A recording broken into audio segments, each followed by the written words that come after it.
How's it going, everyone? Welcome, welcome, welcome.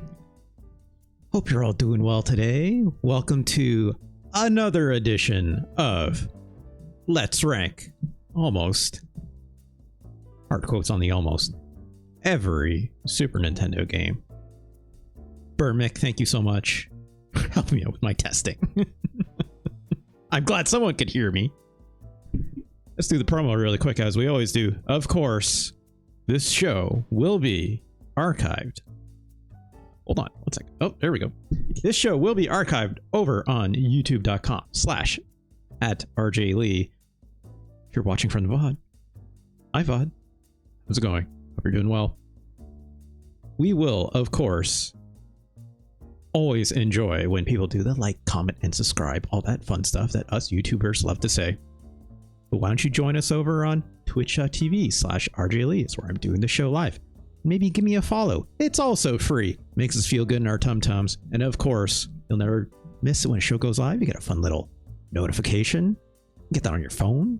All that good stuff. How's it going, my Hero Zero? Good to see you. Good to see you. Taking a break from the Chrono Trigger slander. It's fine.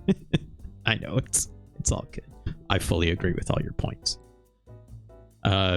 Of course, if you'd like to support this show, you can do so over here on twitch.tv/RJLee. You can do so by passing me a fine little subscription. You know, helps me out, helps me get groceries, helps the show grow.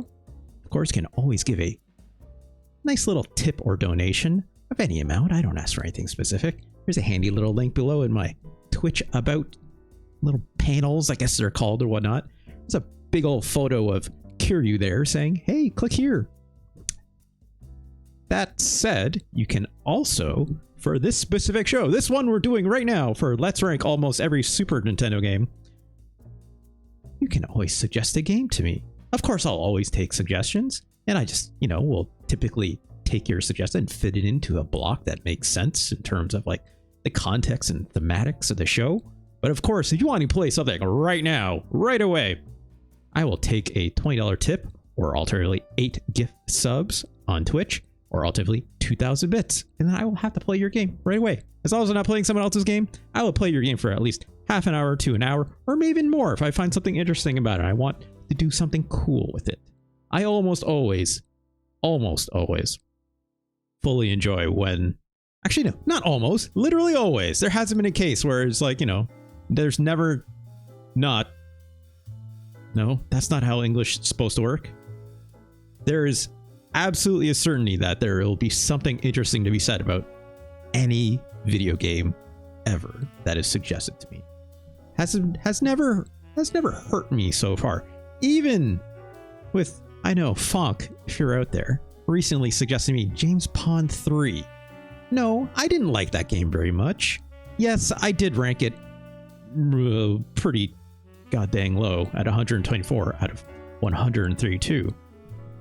But there were still very interesting things to be said about that game. Absolutely. And what it speaks to about, you know, the Kaizo genre, or even like UK development, about the SNES, inspirations and where they come from with that kind of development. The Gianna sisters, for God's sakes, which, you know, incredible stuff. I always learn something new about the Amiga when we play something, you know, that comes over from that side of the pond, as I say, not the James Pond. Well, I have yet to play James Pond 2, but I'm sure Fonk will want to see that someday, so it's on a list. It's on a list. Anyways, speaking of such, I don't know if Retro Chris is out there. I think they're probably lurking. That's fine. Retro Chris gave me a fine donation a good number of times in the past. It has a banked Super Nintendo request, which I think we should cover first, and then we'll get to the main subject of the show today, right? Retro Chris, this one's for you. And Myers, yes, I see. I know you have nothing against Chrono Trigger. I know most people have nothing against Chrono Trigger. It's more that it's like, you know, when people say it's overrated, it's like, my warning alarms go off, but I'm like, no, it's like, I understand why it's overrated, right? I think there's a lot of, I don't want to say bad opinions. That's absolutely inflammatory for me to say. But I think it's really easy when a game is obviously as popular as Chrono Trigger, right? It's really easy to point a finger at this thing and to say, no, I know My Hero. I know. Get it on video, right? It's like, it wasn't me. No, it's fine. I totally understand, right? And it's like, I don't, my warning alarms go off, but I'm not judging, right? Because I understand why people say Chrono Trigger is overrated. Which is ironic, given that on this list, I have Chrono Trigger all the way up here at number 1, right? Let the record show, right? I need to hold up like today's paper and whatnot. But I understand. It's like, I get why people say it's overrated. It's just very often cited as influence, which is fine, right? That alone does not make it overrated. But it's like people not always learning the right lessons out of it as to, why people venerate it, or why people take inspiration from it, or maybe they take inspiration that it's not always meant to be interpreted as such from the artist's point of view, or director, or whoever's doing blah blah blah from the developer side, but also in terms of like, yes, thank you, Microsoft. There's a high difference between inspiration and basically copying, and also for having like, I would never want to tell someone to stop doing. It's like, this is a small shout out to the scene, but then it's also another thing to be like, what is your artistic convey? What are you trying to convey with that? Right? Is it tasteful? Is it not very tasteful? Obviously, it's extremely gray, right? So it's like, I fully understand. And when something's as popular as, say, Chrono Trigger, it's gonna be referenced a lot, right? So I get it. Being overrated is not necessarily a negative thing, right? It's entirely up to interpretation. And I think that's the other thing too. It's like the artistic interpretation versus artistic conveyance are two completely separate subjects, right? It's like art, or not conveyance. I think what I mean is artistic intent, right? So it's like one of my favorite things. Shout outs to Gita Jackson, who's obviously over at Aftermath, an incredible video games website with a lot of incredible video games writing, obviously. One of my favorite quotes I remember from a presentation Gita Jackson gave with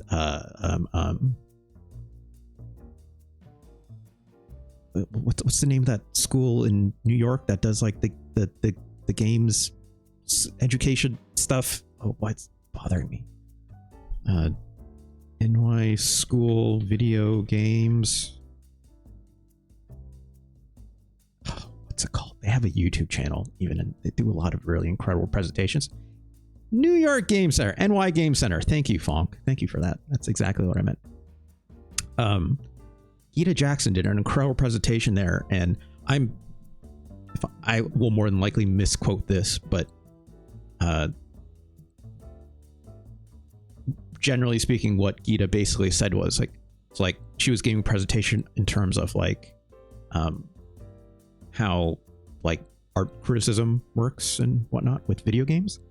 And one of the things she took was, yes, that talk was amazing. Thank you, Josipa. One of the points that Gita Jackson was making was something that came from film studies, and it was, it came from like art criticism, like actual like fine arts, like paintings and yada yada, right? And again, I'm probably misquoting, but essentially what Gita was saying was that like basically artistic intent is inherently tied to how art criticism works, right? And even just being able to consume art. That doesn't just mean like watching a TV show, right? That doesn't just mean playing a video game. That means literally going to like a museum and seeing a painting even being hung there, or anywhere. It doesn't have to be even in a museum, right? But essentially the consumption of art is essentially like having a one-way conversation with the artist, except only you as the viewer, only the artist is speaking with you, right? Via the vehicle or the conveyance of their art, right? How you choose to interpret that message, how you choose to read it, how you choose to react to it, whatever have you, art does to us, right? Is entirely up to you, but you cannot communicate that back to the artist. Only through the art speaking to you is that one-way conversation, right? So if we're tying that to like the way Chrono Trigger works per se, or other video games or other forms of art, right? You can absolutely make the same kind of statement in terms of, especially when we're talking about Chrono Trigger, right? About art influence, how works get cited, right? Or even just shouted out to, or having Easter eggs, whatever have you, right? All these variances of artistic interpretation, right?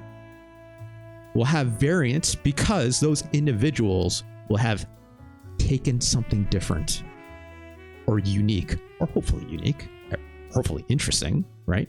Which is entirely subjective, from that cited influence of work, such as Chrono Trigger. Whether you're taking the campfire scene, whether you're taking the moralities of Magus, shoutouts to Ganj, I know, #1 Magus defender, right? How you choose to interpret the power of, of Magus, or how you in turn choose to interpret the moralities of what Shala was doing, or yada yada yada, all these things, right? Like, what's the message and how was it taken? Doesn't have to be right or wrong. Some might be a little more right or wrong, but that's art criticism, right? So, anyways, I hear Zero says, I just watched a Tim Kaine, the Fallout creator, video about this, like creator intent, both how fans also take a piece of it themselves and how that can be corrupted too. Yeah, but it's also not. It's not up to Tim to tell people that it's corrupted or not, right? He can say so. He can say, that's not what I meant, but that doesn't disenfranchise the interpretation either, right? Even if it's really effed up. You like to hope it's not, right? But also, that's art. That's art. That's art, baby. It's just how it goes. And yeah, fans will argue with him, and then now we're talking about like art ownership, right? Ownership of message and yada yada yada, which is a challenging thing as an artist, right? Because an artist can absolutely be like, that's not what I meant at all. But then people are like, no, we're reclaiming this, right? Or in the reverse, not reverse, but in the contrast, right? It's like the artist can be like, that's not what I meant, and I am going to not dismiss, but I'm going to like purposely shut out to say like, this is wrong and I don't support that message. Here's what I actually meant. It's almost like when you tell a joke, right? It's like if you're telling a bad joke and no one gets you, it's probably not going to be all that funny when the person who wrote the joke explains the joke, right?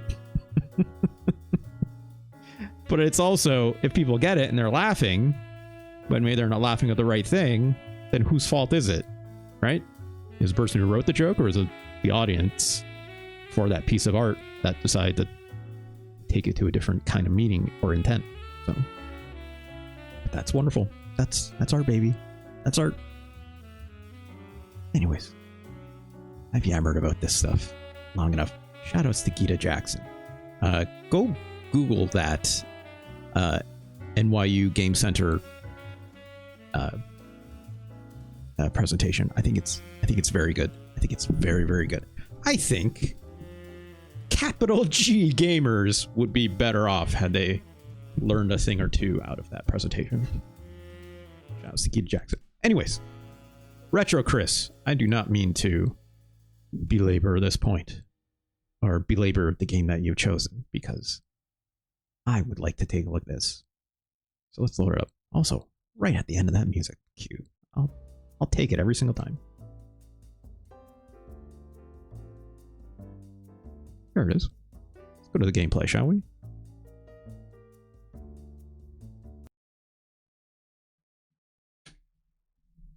Come on. I'm capture. I'm gonna hit the reset button on this. Hold on. There we go. This is a bulletproof software joint. Or published by, at the very least. Of course, also with Naxat Soft, or Taxan if you prefer. The Twisted Tales of Spike McFang. I've never played this before. In fact, I always get this game confused with... What is it? I think it's... There's like a Castlevania game that's like also got like a tiny little vampire character that I'm trying to remember the name of.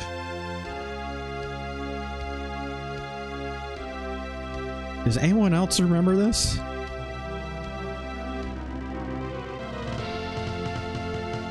What is it? I believe it was a Game Boy game. Kid Dracula. Thank you, My Hero Zero. Again, I'm bad with names. I get this game confused with Kid Dracula all the time. So Retro Chris, if you would like to share, or if you're just lurking, it's fine. You don't have to share if you don't want, but I would love to know why you picked this game. As always, I always love to ask. I'm missing all this key lore and all this anime happening.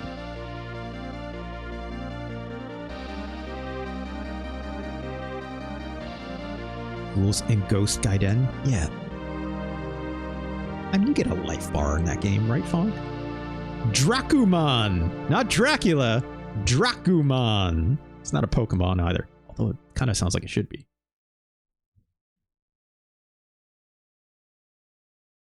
Oh, good old bots, of course. They always come in. Big old ban button on that. Hear that? Retro Chris says, just a game I found in my shelf. I thought, oh, that would be interesting to see me play. Okay, that's fair. I know nothing about this game. I have not even really looked up any of the development details. I'll probably do that a little bit later. 1994 in America, probably, and then 1993, I'm guessing, in Japan. So let's give this a shot, see what it's about. Continue from beginning? Yeah, I'd like to do that. Oh, I'm hitting like every button on my controller. I'm like, why is nothing working? I'm like, oh, right. It's an old game and it uses A as confirm, right? Let's go. Yeah. It's like, what the Burmick asking the questions I'm also. What's so twisted about these tales? Who is Spike McFang other than Kid of Dracuman? What is up with this car and its dragon sitting on top? I don't even know what kind of game this is. It looked like kind of like a action art adventure sort of deal. Professor Steam on Fighter Island, where young adventurers learn the ways of the warrior. I mean, Shadow's a Spike McFang here. It's like, hear about all these fighters and warriors, and he's dressed up like he's going to lead a carnival, basically. Is that the Dragula? It very well could be, My Hero Zero. Whether or not it digs through the ditches and burns through the witches, I've yet to see. I've learned production land. Okay, yeah, sure.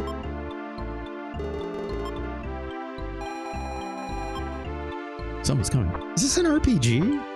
I mean, seeing this big old gold kind of thing underneath the UI, right? And Camellia? Yeah, that's a That's the name of a lady vampire in some lore, right? I think there's even like there's a Camellia or a Carmelia in Castlevania itself, right? That sounds right to me. I think I'd have to go look that up. I don't know my Castlevania lore that much, but Vladamasco. Look, these names are incredible.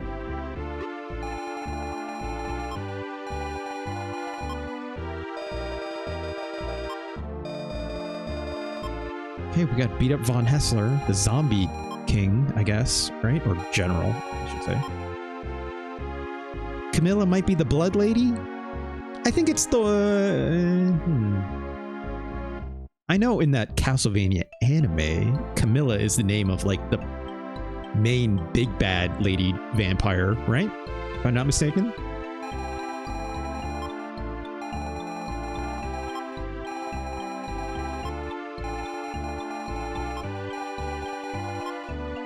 Lose the deposit. What are we? What? Ratville. I would love. I don't want to go to Ratville. I'm not gonna lie. Find someone to save the islands. That's me though, isn't it? Catch up to me in Ratville if it fits into your schedule. Wimp. Oh Jesus! Just roasted our ass. It's a vampire book that predates Bram by 25 years. Holy cow. That's like... How long ago did Bram Stoker write Dracula, Fonk? Now I'm curious. Was that like in the 1800s or sort of like early 19th century or what's going on? Also a big lesbian vampire, of course. She's upset. Her kingdom is crumbling and evil creatures are running. Also, if she's a vampire in this, she's just out in the sun. Same with Spike. So 1987 was Bram. Yeah, okay. That sounds about right. Put a damper on your day. Man. Carmilla was 72. Interesting. When did Anne Rice write Interview with the Vampire? Do you know that offhand, Fonk? Probably not, I'm guessing. You're doing my Google work for me, so thank you. Thank you for looking up those dates, if you are. Batland! I need to see a map.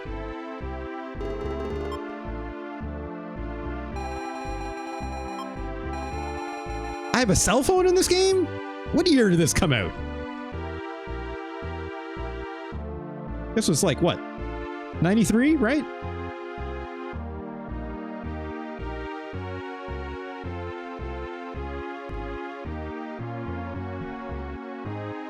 $1994, yeah, 1994 in America, 93 in Japan. 1976 was Anne Rice, okay. Let's read this. The game follows the adventures of a young vampire, the title character, Spike McFang, who is set to battle with the evil zombie general, Von Hessler, who attempts to invade his parents' and his friend Camelia's kingdoms. I mean, she roasted the hell out of us, called us a wimp, so... We'll see how that friendship grows, but yeah, all these vampires just out in the sun, not caring. Kiryu had a cell phone in the 80s. That's a good point. It wasn't really a cell phone, it was a briefcase phone. I mean, I guess you could say the same thing. Right? That's fun. Okay.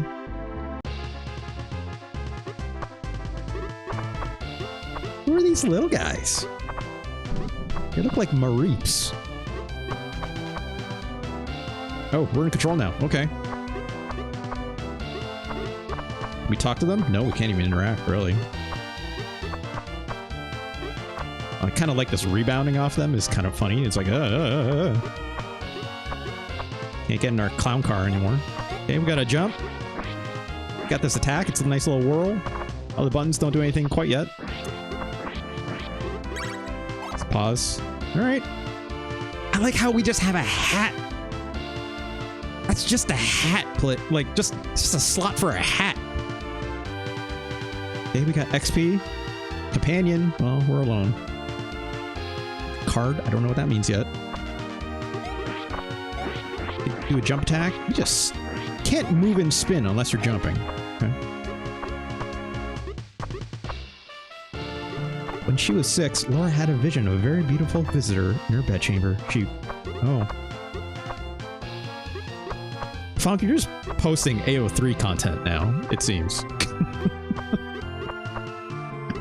It's not like I didn't believe you. She was a lesbian. It's fine.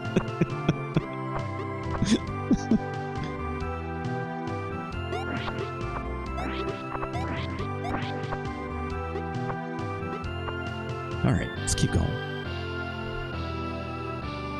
Basic description of the plot. It sounds like a romance novel.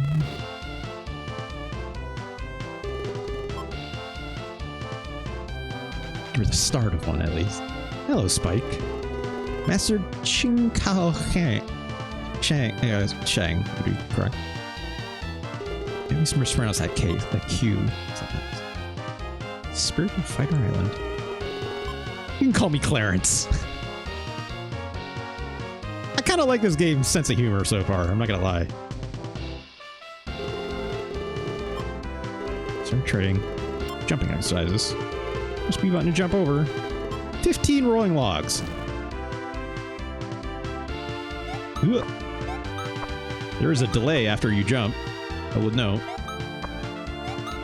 I have lost count. This thing on the right does not seem to be going up. Oh! Also, why do you have a tomato? Have I done 15 yet? I can't count. I've lost count. Should I keep moving? Okay, that was it. Technically, I missed one, right? Yeah, at least there's a tutorial. Can't jump up ledges.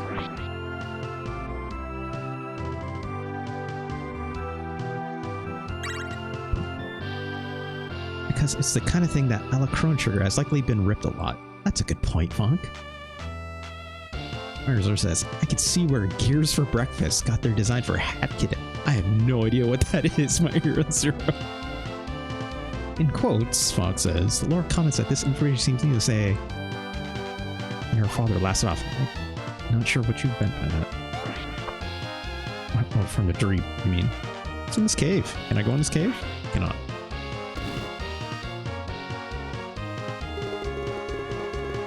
This is where you will master the spin attack.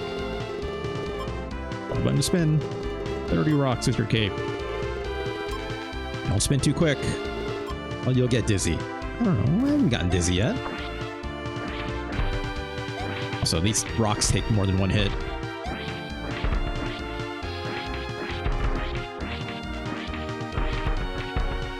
I'm spinning just fine. To my heart's content, friend.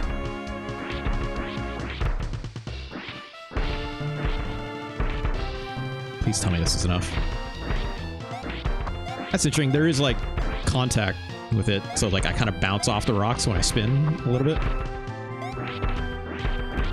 It does also seem to multi-hit, which is interesting.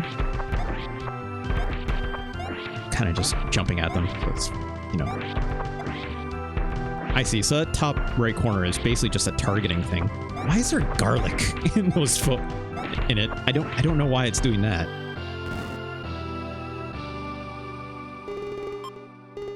Excellent. Hop onto the seesaw. I'm clearing ahead. Okay.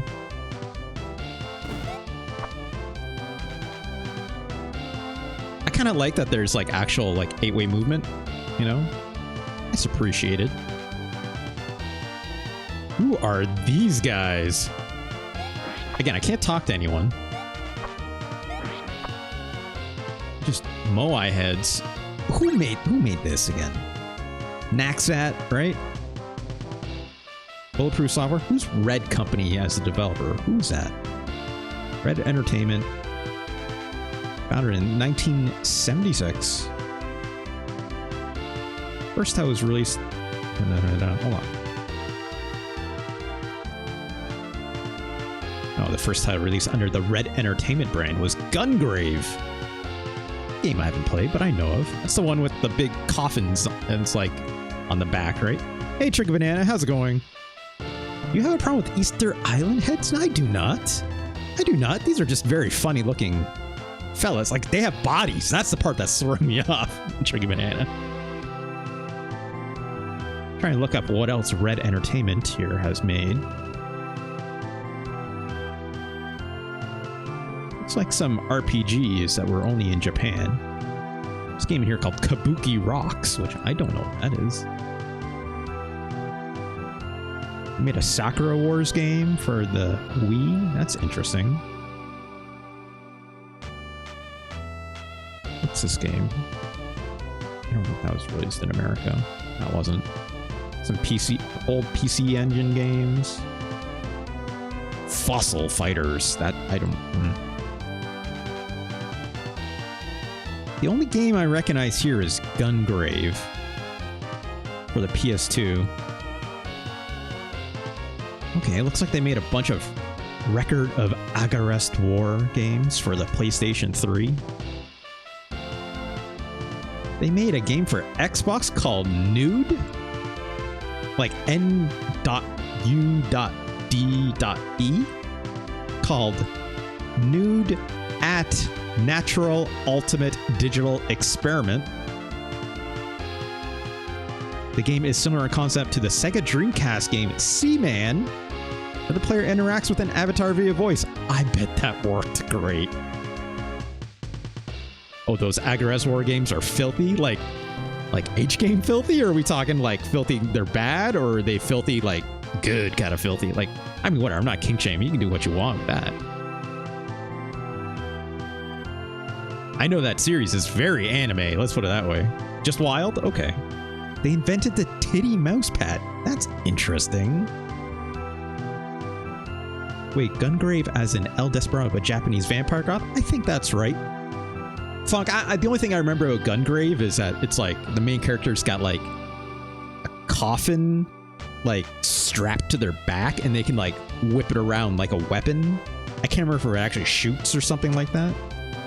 There's a whole innuendo scene about sausages. Sure, why not, My Hero Zero? Why not? What are games? Lords of Thunder for the Sega CD? I don't know what this is.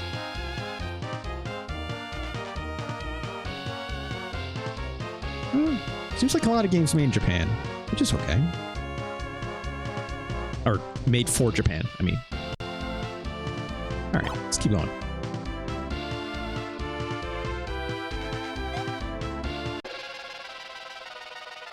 Okay.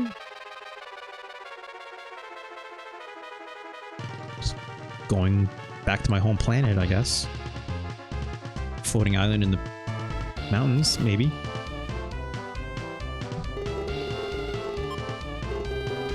The hat toss. So hold the Y button until your hat begins to float. Let go and watch it fly. Your challenge is around 15 and balloon animals.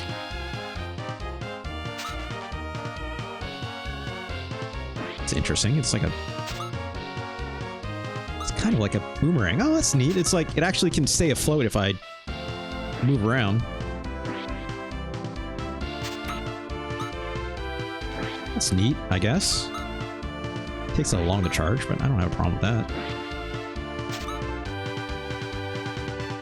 I like a game that lets me do this, you know, like that's fun, right? So I don't have to like rethrow it.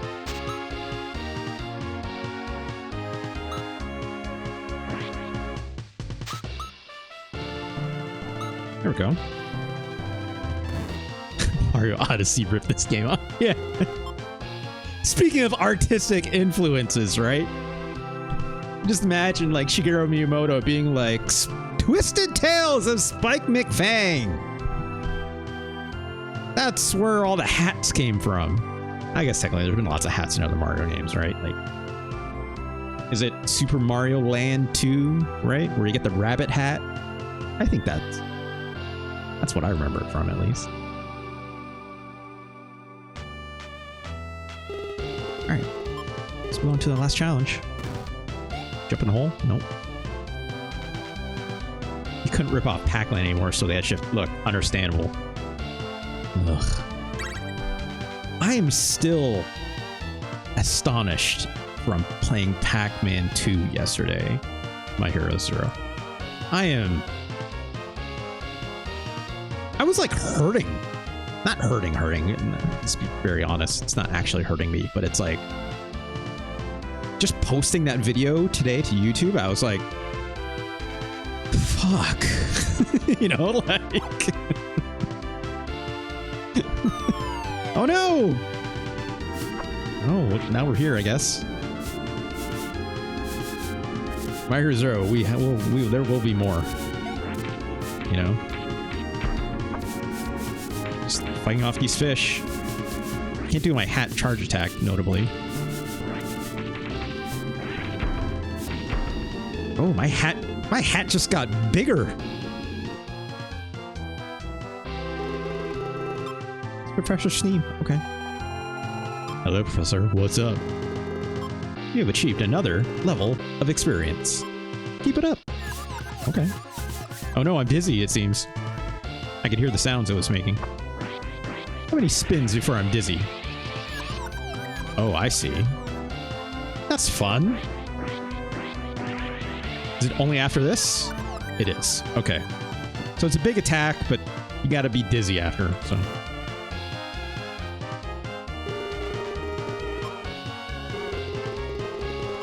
Now go, you must spar with me, overcome my magic cane.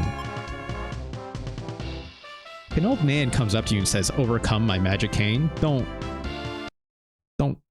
call the cops, right? Run the other direction.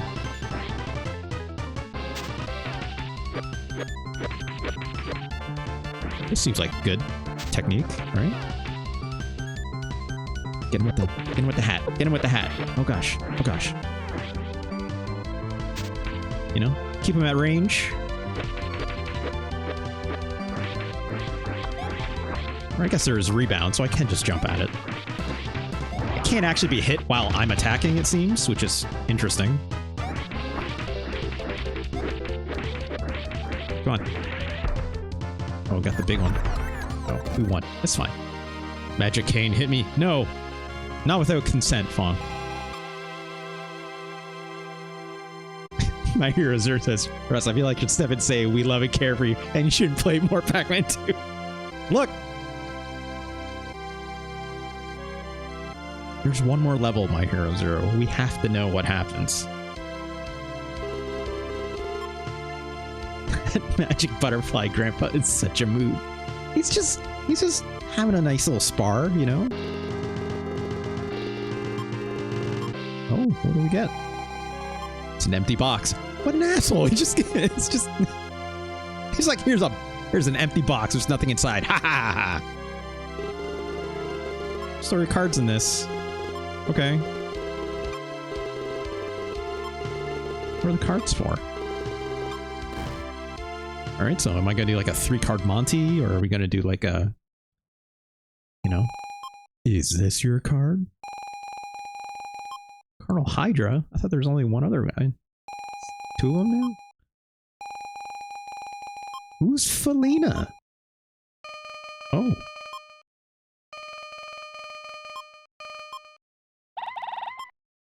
That's a... Okay, I mean, yeah, Felina. I guess, like, Felicity, feline, yeah. Okay. Did you expect when you embarked on this project that you'd be beating so many of these games because chat is unhinged?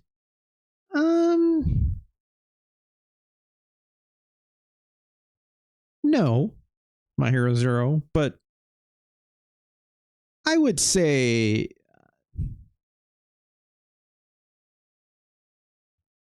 I mean, a light yes, right? A light yes.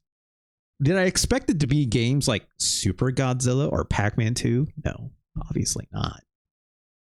It's a natural occurring circumstance, right? Would there be games that would glom onto? Yeah, of course, right? Get to work. Yes, mother. Yeah, maybe we can get you to finish a good one sometime. Look, that's what series like, you know, the skill check is for, right? Where I get the pick. But there will be other times, right? Parodius. That's more off the cuff. That game is also very short, but... My Hero Zero, let's put it this way. There will be... opportunities upcoming.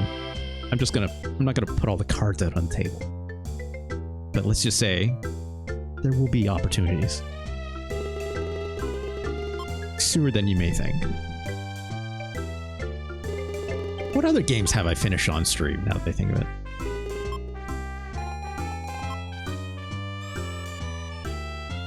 I guess at least within the Super Nintendo realm. Like Super Godzilla, right? Parodius 2? Ultraman? Did I play Drimp? What's Drimp again, Fonk? I don't remember what Drimp is. What else did I finish? Stone Protectors, that's right. Thank you for reminding me of that. I guess that's just the 4, right? A couple games I came close, I think. I probably would have finished Parodius 3 if it were... Actually, no. No, I didn't finish Parodius 3. Anyways. Oh, hello. I like how I just like, hey, what's in here? It's just this lady going like, go away. That guy doesn't want to talk to me. I can't actually interact with people, which is interesting. So it's like, you know, I'm pressing buttons near them and stuff, but like, oh no, there we go. I just hit the wrong button. There we go. Want to record your progress? It's just funny. It's because it's like, this is an action game or whatever, but it's like the talk button. It's not your typical interact use button. It's like I hit my attack button, so I was like a little confused. Oh, how many cards you have? Okay. I got none. I got a box, but I have none.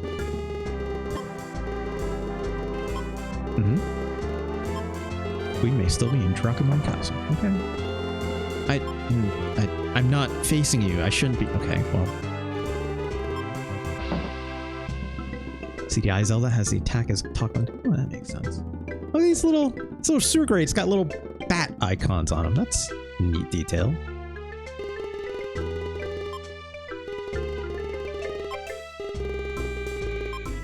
Oh, well, okay. Let's go in the shop. That looks like almost like a W. A swap. Who's Dowson? Is this like a joke on like Lawson, like convenience stores in Japan? If it is, that's very funny. But it's also like, why is it this tentacle mummy Cyclops man?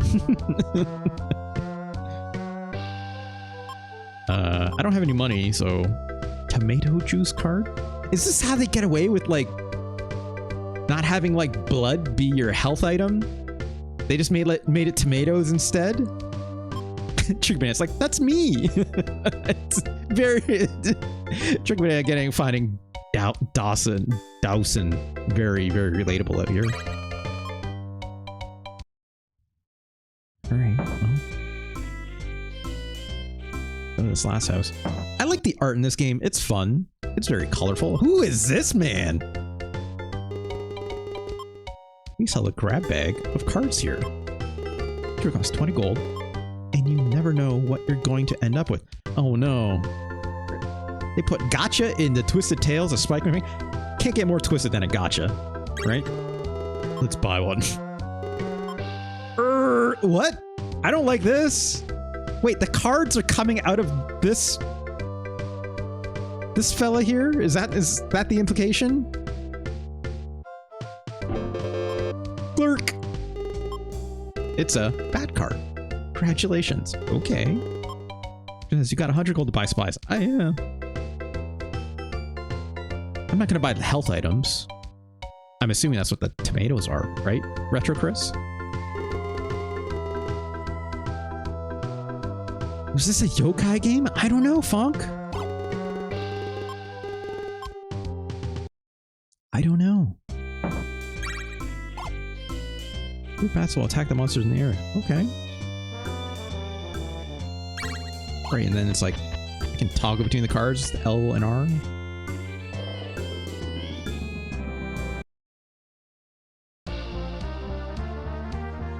This is fun music. It's good Super Nintendo horns, right? Are these enemies? They look like little garlic, so like that's probably bad for me, right? They have a lot of health. Killer Clove.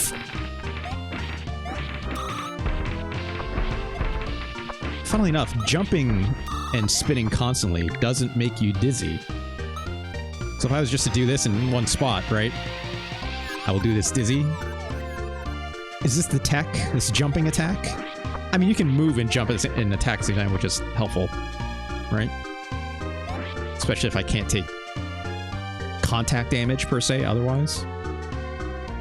I'm assuming as long as I'm attacking, I won't take contact damage at least, right?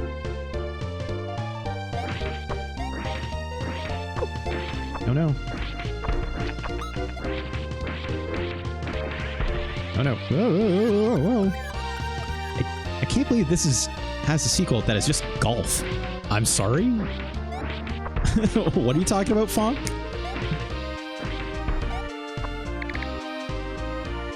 Look at that big hat. Can I go this way too? Okay. I don't have a run button, notably. Can't jump past this barrier. That's okay. The word gotcha sounds like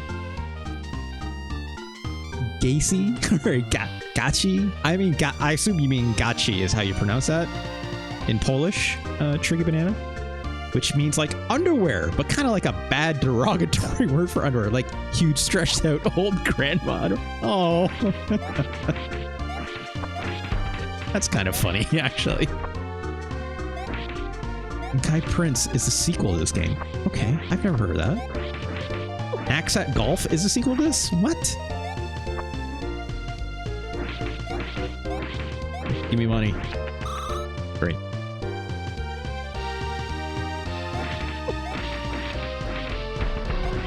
That's fun, Tricky. That's fun. Okay, well, the fact that it's just enemies respawn. Oh, that was a big coin. I mean, this seems randomized, so I guess if you need to grind it out, you could, but... Can't go in here? Okay, I guess not. Ring. You should pick up your phone, dude. Professor Steam. Are you at the entrance to the castle? Yes. Door's locked. I have a pet? Somewhere to the left of the door. Okay, well. Let's beat up these killer cloves and then jump in the water, I guess? Maybe not.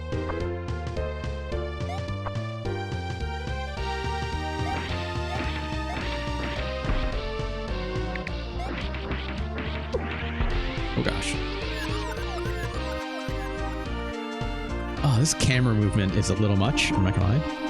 Oh, that's okay. I was expecting like a little guy. Not a... If you told me this is just like...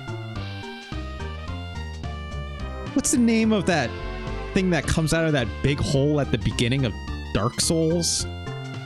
With the teeth? I don't remember their name because, again, I'm bad with names, but... T-Seraph comment on Dowson, the shopkeeper, was originally a pretty blonde girl with a unicorn horn. I reckon it was replaced with a radish-like mummified creature, probably because of her large bust. Well... So you're saying I should be playing the Japanese version of what we're saying? You know, Funk, Whole Souls teeth, yeah. Whole but teeth. Dark Souls teeth. Gaping Dragon? No. Comes out of like the... It's like, you know how you're at the first... No, not Gaping Dragon. Not Gaping Dragon. Although I understand why you meant that.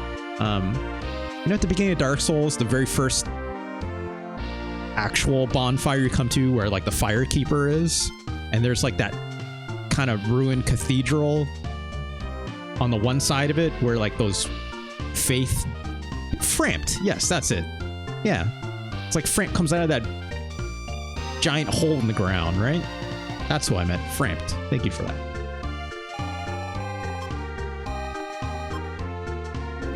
Yeah, big teeth, like almost like all teeth.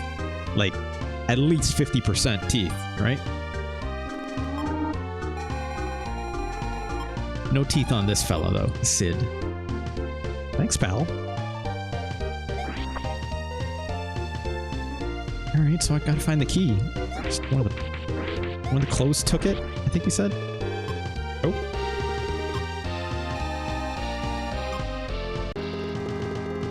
I like that he has to call me to tell me that I leveled up. That's funny. I do have to pick up a key, right? Did I miss it? Hold on.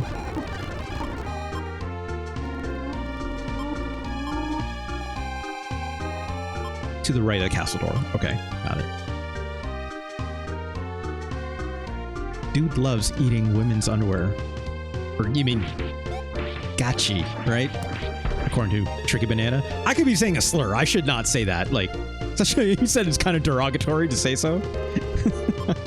I'll say underwear instead.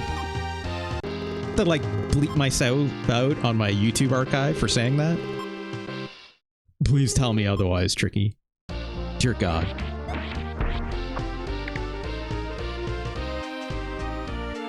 Just as I said, yeah, look, I'll say gotcha, but I won't say the other term. Okay, at least I don't have to grind for that key, just want to have it. Great, let's go in. These zombies don't look friendly. Definitely aren't friendly.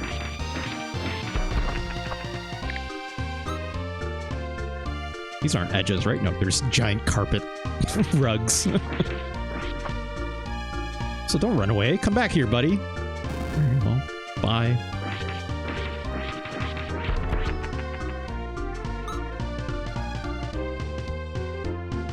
All right. Let's keep moving. Let's not worry about this too much. Unless they actually get in our way, right? I do have other games I want to play today, so. Kind of interesting, this tomato system is our blood still. That's still very funny to me. Guessing I can't go up here. These are not downward paths. Hey, Stolen Bee, how's it going again? Good to see you, good to see you. I really hope this is another mental breakdown disguised as a V. No. It isn't. At least Retro Chris is the one that did a very fine $20 donation for me to play this game. And so far it's been very pleasant. It's better than Pac-Man. I can guarantee you this game will be better than Pac-Man 2. Which is not very hard to do given Pac-Man 2 being the very last game on our list, right? Oh no, we're dizzy. Oh, we can still take hits when we're dizzy. I mean, of course. All right, here we go. No, that's the last Express? Oh, poor Tricky. I would note, the Last Express is currently on sale on Steam. The Gold Edition, or whatever it might be.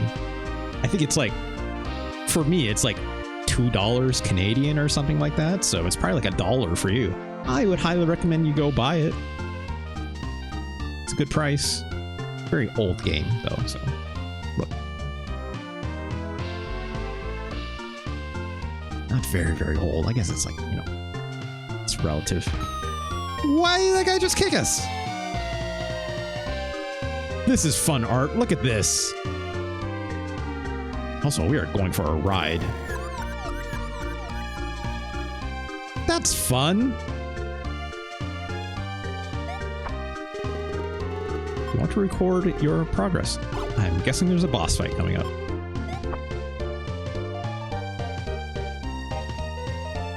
This music still going, huh? Who are these ladies? Wait, what are... They're not ladies. Feline fighter. Okay. Also, they have a lot of health. I should use my bats. How do I use these bats? Oh, there we go. Oh, they're effective.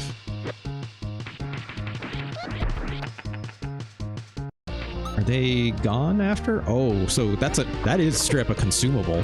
Okay. That's good to know. I guess I should have known that before I started.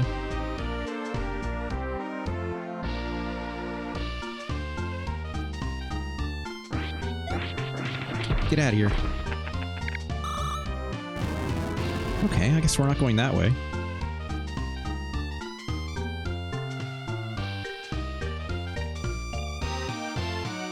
I feel like, yeah, I knew that was gonna happen. There we go. Yeah.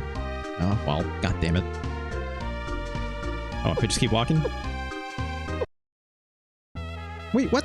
That didn't hit me yet. Nah, that's bullshit. Yeah. What am I doing? I can jump. I can jump.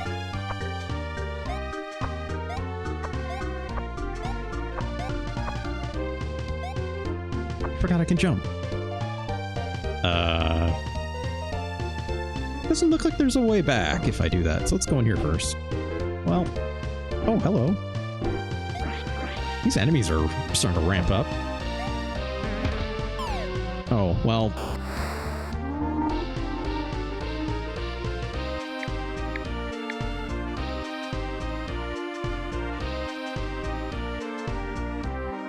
Hey! It is a Framp! Look at this guy! It's just Framp without the teeth! That's literally Framp! That's a Framp. I know there's many Framps. I don't know what their race is called from Dark Souls, but that's fun. That's a Framp. Not a Burn Mick. That's a Framp. Grandpa Dinosaur literally tree. Where's the garlic here? All right. Go away. See, there's another one over here.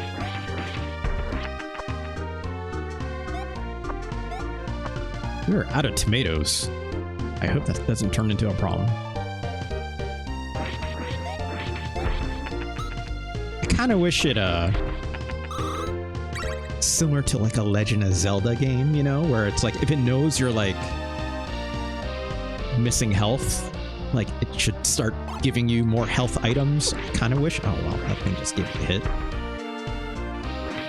That would be nice. Also, we just got an arrow stuck in us. Let's try that again, shall we?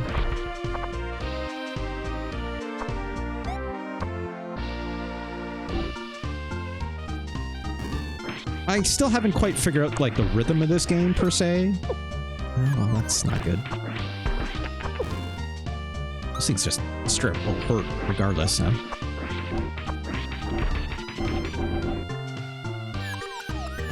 I'm not gonna lie, like I find this combat a little thin. I know I should probably have more items. Come on, come on. Probably just dodge this, right? Yeah, there we go. Come on. Shit. We are super low on health. I don't even know if I had to kill this thing necessarily, but well, let's see what happens when we get a game over or when we die. Oh god, it's got a little coffin and everything. I see. It puts me at last save. Okay. Let's back up a little more on that. This thing can't seem to attack upwards other than... Ow, well...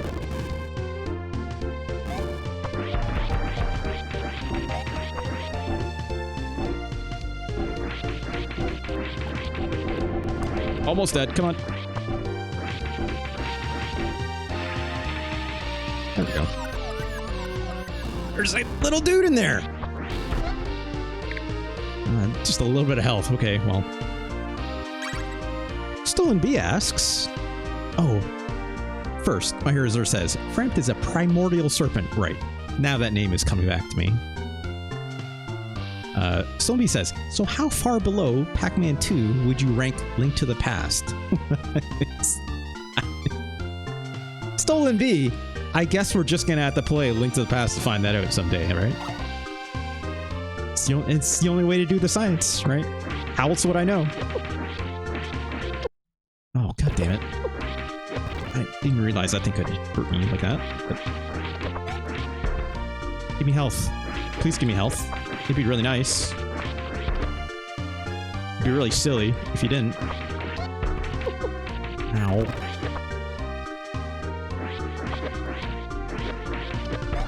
Again, this combat seems okay, but I feel like I've yet to really suss out the rhythm. Because if I was just to like do it like this, if I'm not jumping at them, I don't love that this freezes you in place, right? And it's like range on it is a little blech, right? The only way to really move at an enemy is to jump towards them. Oh gosh. Otherwise, this game would be incredibly hard. Like, should I have bought more supplies at the beginning? Yeah, probably. Your Blue Sky post used a link gift today. Is today? Like, my hero is 0. We have to wait and see. I just thought it looked nice. Oh god, we're up here now, huh?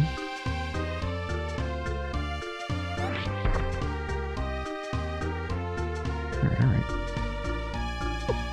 Oh!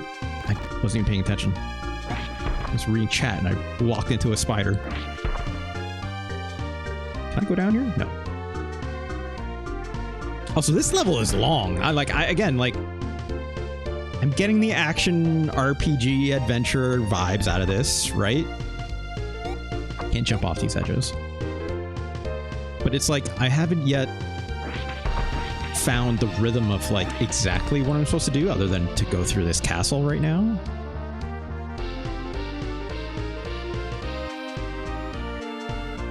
Is there anything in here? Cannot open this door.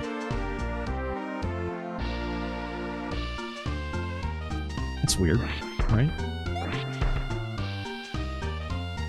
At first, I didn't realize there's an end layer thing to rewind. I just thought, yeah, Prince of Persia Time Powers. Can it be both? Stolen bee? Can't it? Yes, it is just that, as you said. Whoops. It's like, I don't mind. Oh, that's a big spider. Can't seem to hit the big spider, which is fine. We'll keep walking. Wait, I was just up here, wasn't I? Do I have to fight the big spider? Is that the idea here? I forgot, I have a range attack. What am I doing?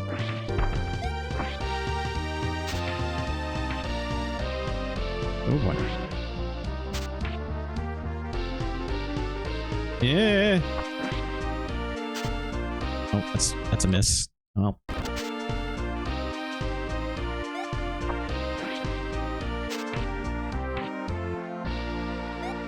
Jesus.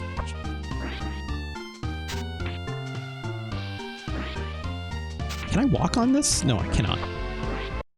Oh, shoot. Nope. You done? Are you done? Oh my god, this thing has a lot of health. I kind of wish I had those bats right about now.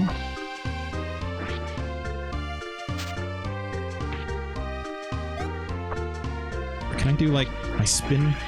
Big spin? No, not enough range.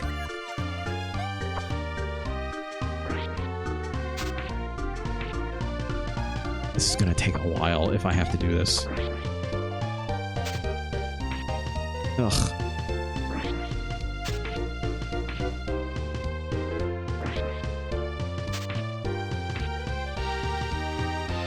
Come on. Nope. Oh.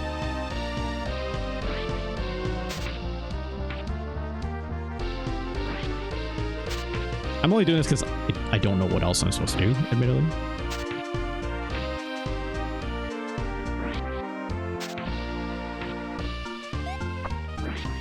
Nope. Oh my god. Come on.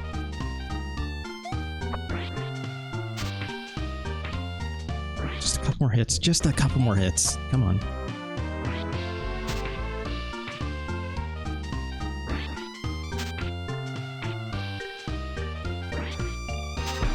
Oh. Oh, come on. Fine. I'll wait till you stop shaking around like a weirdo.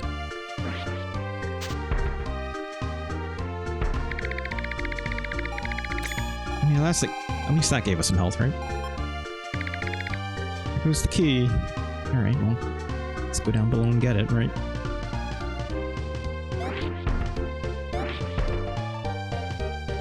Respawning enemies, sure, I guess.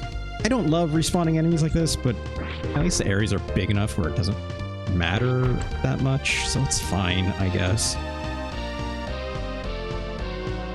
I'm gonna guess we need to come back to that door, right?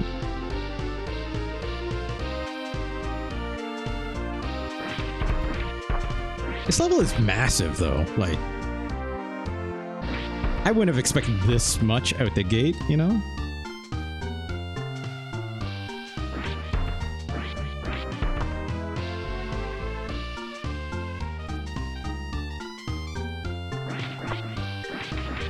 I'd love it if you could... Oh, I don't need more health. Okay, it did top me up. It's good. Is key down here somewhere? There it is. Again, it didn't tell me what the key was for, but I'm going to assume it's that locked door. Guess? Right?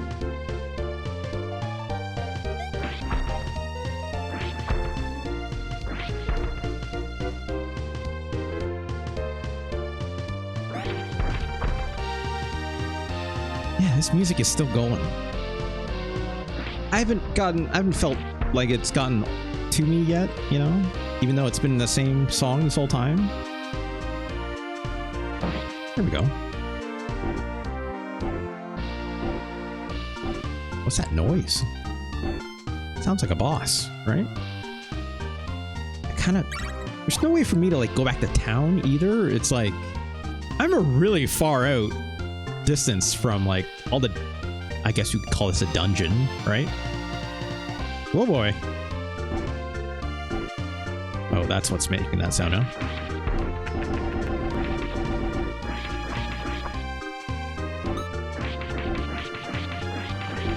Just F him up, right? It's not doing anything back to us, so...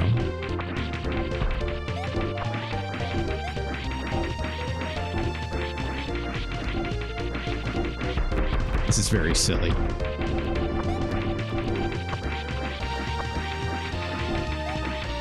Got him in a corner.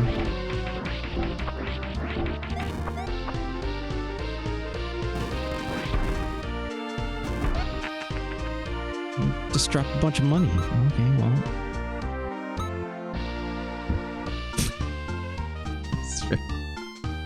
Oh god.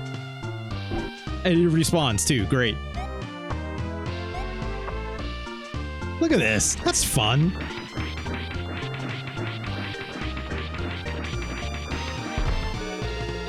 Oh, we leveled up.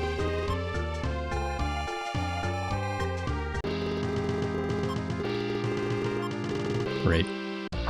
Like, I guess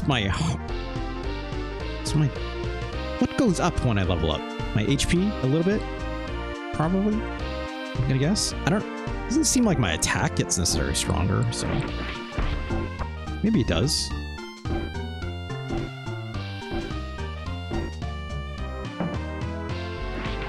Actually, yeah, your attack definitely gets stronger. That definitely took longer before.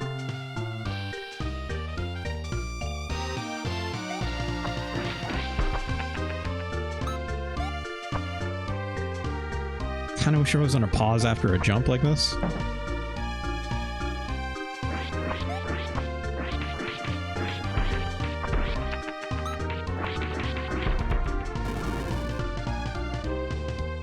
I had no idea where I'm going.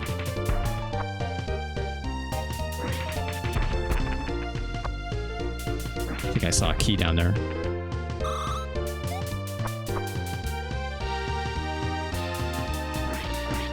Great. Lock door.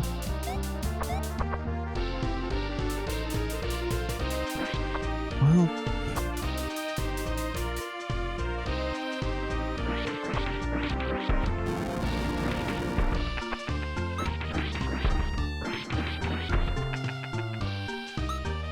I don't know why I keep wanting to pick up this money. I don't think I'm going to do anything with it.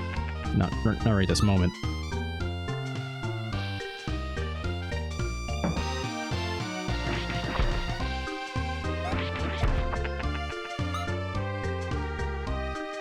There's another way down out here. Where are these buzzsaws coming after me from? Alright, here we go. Eee.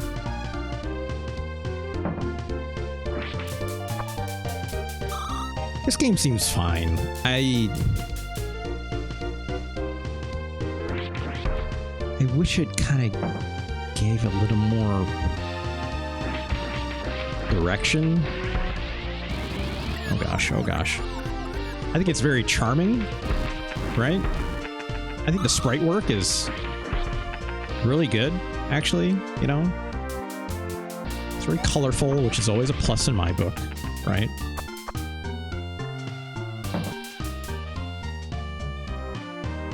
What's this? Oh, it's not an item. Didn't realize I could walk up there, but okay. Come on.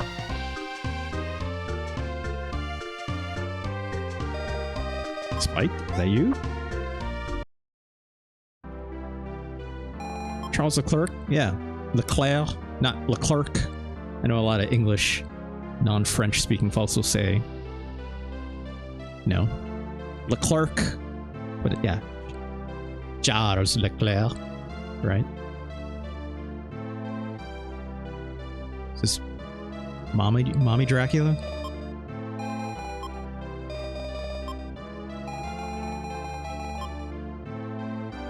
Charles the Clerk? Is that what you're saying, Funk?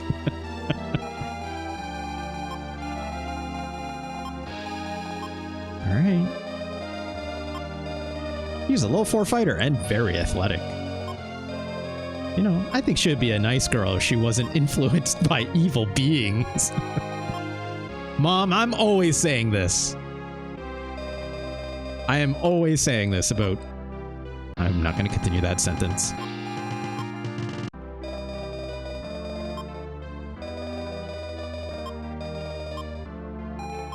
Cool.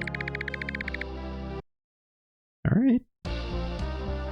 Let's keep going.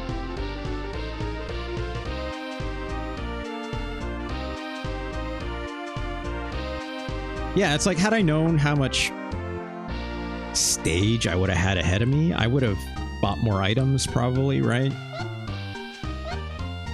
But as of right now, it's like, this is very...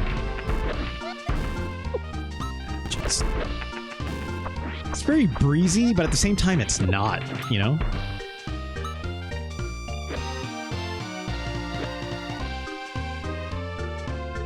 The way this game looks is maybe... Oh gosh. Is maybe like hiding a little bit of some of the challenge of this game, admittedly. Like, it looks very cute, right? But like, I would expect it to be... Okay, here we go. I think we're going the right way. Yeah. Say that sentence, no regrets? No, I'm not. No, Stolen Bee, I will not. If you're referring to what I'm thinking. Yeah, this game is... I don't know. I feel like I need another attack, right? I don't love this attack. Like, me having to jam the jump button to like make it work makes it a little more breezy, which is good. Okay, I'm glad we got a key out of this. But yeah, I'm doing like a lot of like doubling back. It's also like no map, right? Okay, there we go. I didn't realize I had that. Transport car returns you to Professor Steam. Okay, so that would like take me back to the main town. So that makes it better. But it's also like, this is really far out, right? Like, is the game supposed to be this hard? I don't know, maybe.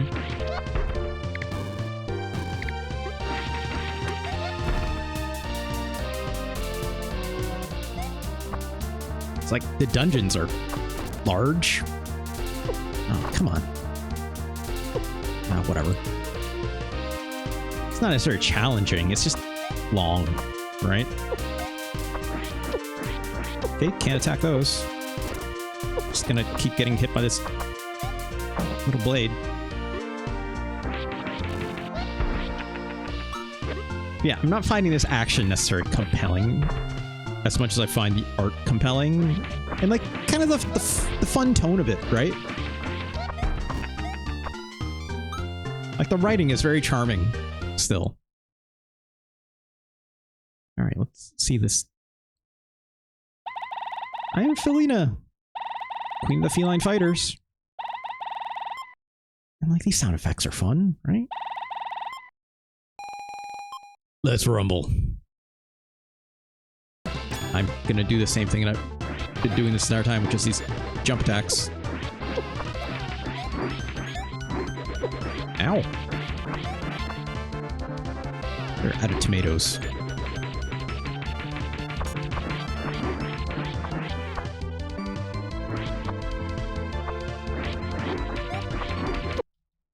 Well,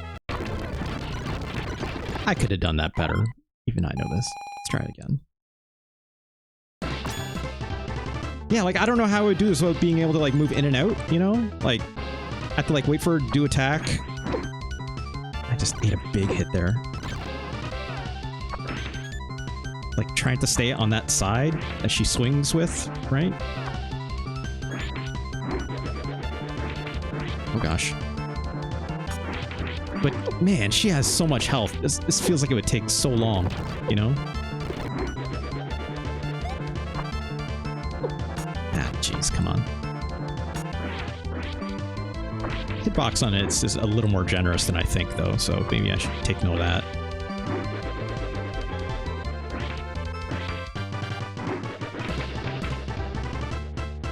Ah!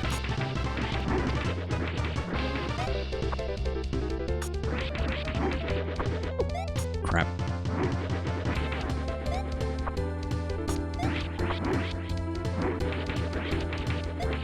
Okay, I could just jump that attack. Kind of.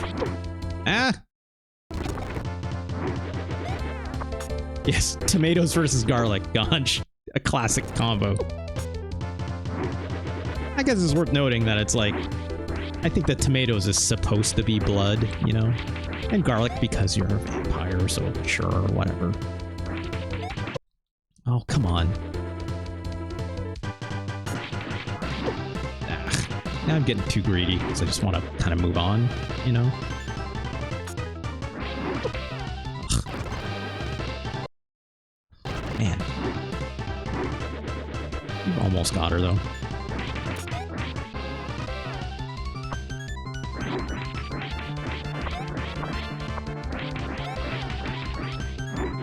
Jesus.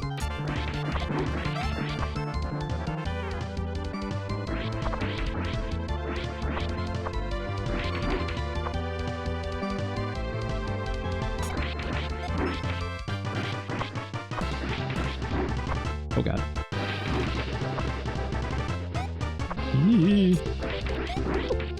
No.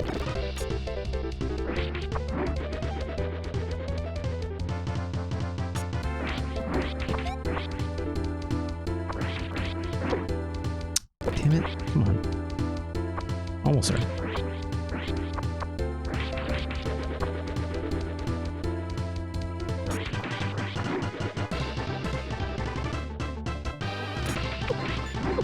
What? Why did that hit me?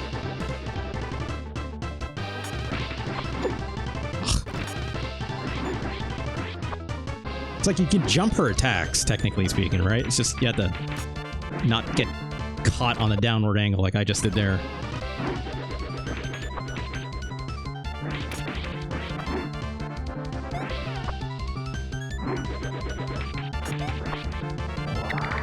Level up? What? Are you kidding me? Please tell me that's like plot critical or something. What the fuck? Oh, you have to be kidding me. What? Am I supposed to lose this or like... Let's see what happens.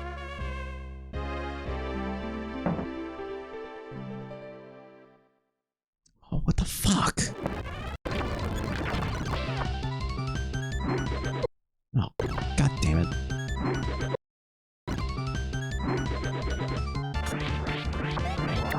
Oh, that's such horseshit.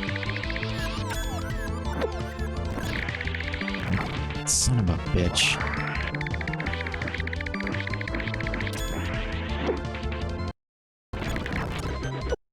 Oh my god. Oh.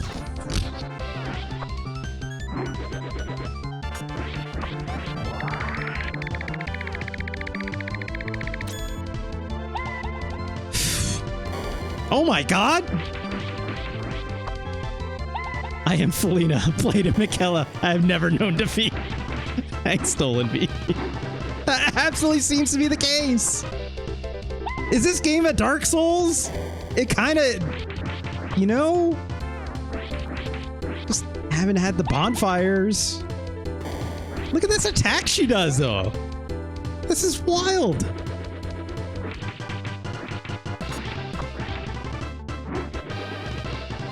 We're gonna win this. It's my one mission today.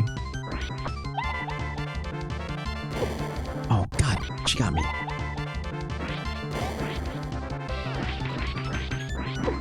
Oh.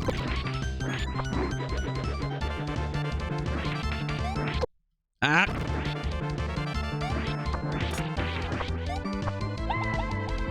I like the fact she did just like yeah kind of thing in the air too. That's fun.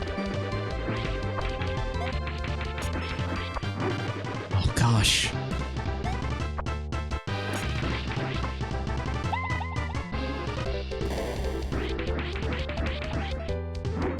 Almost there, almost there.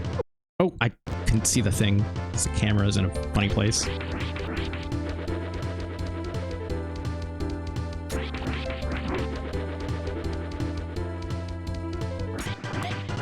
Are there vegetables in Dark Souls? That's a good question. Oh no. I was paying attention. I got dizzy. Shit. I don't know. Is there? It's like Sekiro where, you know, there's rice. Wait, what? Oh, can't run into the... Yeah. Oh, come on.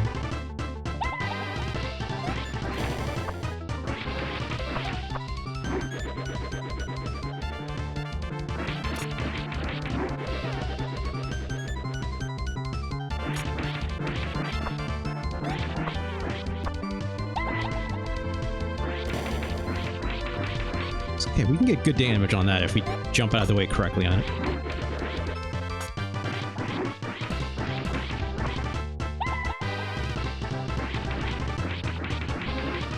There we go. Yeah, just keep doing that. I'm okay with it.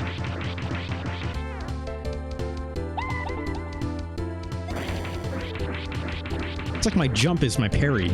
I'm always invincible as long as I'm jumping, you know? She has contact damage, apparently, though.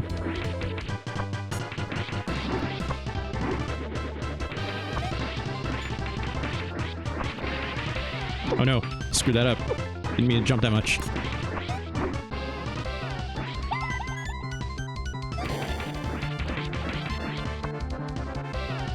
I swear to God, she does it again, I'm gonna be so mad. She like levels up and gets another full health bar.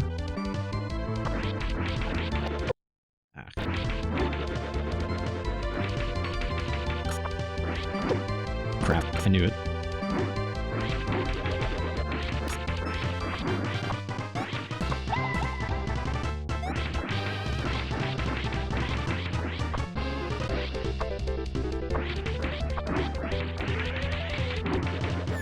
Oh no! Crap. I'm just rushing things because I see the end of the life bar, you know? Oh, come on.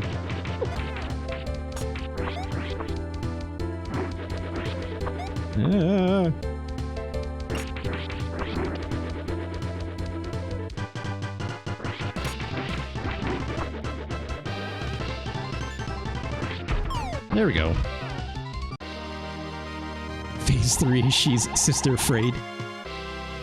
I've never played Elden Ring, so I don't know what that's talking about. I'll give you this token if you spare me. It's a big token. Oh, she tricked us! What if I don't take it? Eat shit! Wow, we can't even do this, huh? Fine. That's fun, though. She got her ass good.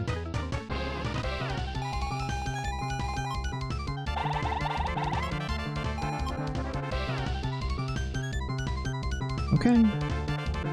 Well, she's very happy with herself. Who's this? Oh, shit.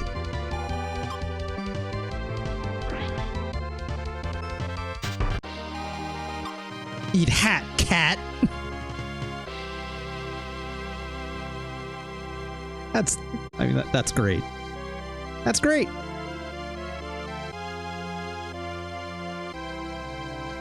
Wow. Are you Spike McFang, the Prince of Batland? Yes. Who are you? I heard you were a wimp. Oh, fuck.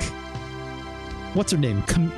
Camilla was talking shit about us and has spread word throughout the land. But you've done well here. Dunkstein and Slammo. That's pretty good. It's pretty good, Stolen Bee. I'm Rudy, the son of... Oh, wait. Don't worry. I'm on your side. Is this an Alucard situation?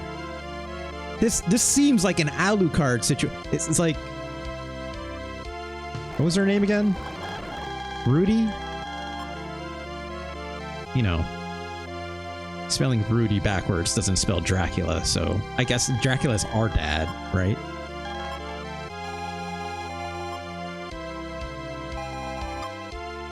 We can all admit Spike McFang is a bad name for Dracula. I mean, that's our dad. That's not us, right?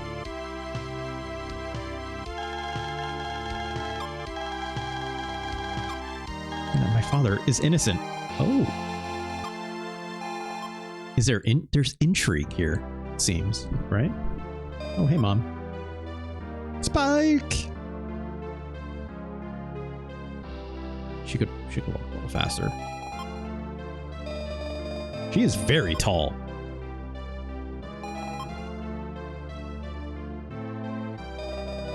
Spike McFang is absolutely a furry name, and I'm okay with that. Look. Whether it's for a bat or whether it's for, you know, a wolf, it works, right?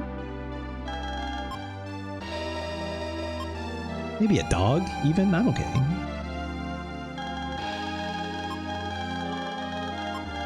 Do I get to play as this guy, or...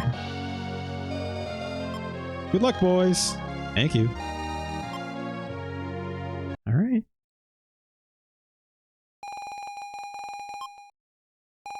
Meanwhile, Hydra is summoned by the general.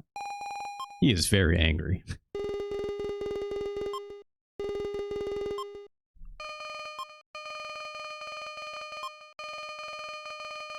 I mean, she was way stronger than us. I wonder if the game was like really intending for me to like grind a little more, because like I was definitely like rushing through that castle, right? Because otherwise, like, that fight took a long ass time. I could not see most players doing that in one shot. Not with how, you know, level up I am and such. Like, it very much seemed like the intent was to like get in there, level up, get out of the castle, you know, do a little more grinding, such and so forth, right? It didn't seem like I'm getting more power-ups either, which is seemingly the only source of your power-ups would be like buying more cards, right?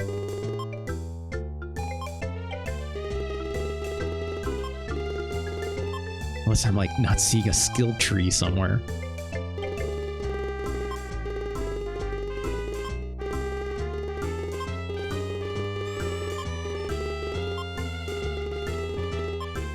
Helios Bane.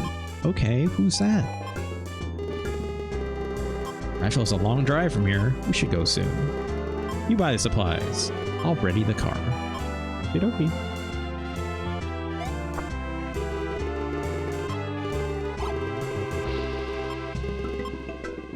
I guess. Right, it's just a lady in here. Something about this Rudy character's design speaks very Phantasy Star to me. Hey, Dolphin. I was supposed to buy these hats, aren't I? It'd be nice if they told me what they did, but... Let's buy the feather hat. Let's see what happens. I just have the feather hat now. I kind of wish it would tell me if it did more damage. Okay, so it's got a different throw pattern. That's neat, I guess. What if I bought the other one? I can buy more than one hat, it seems.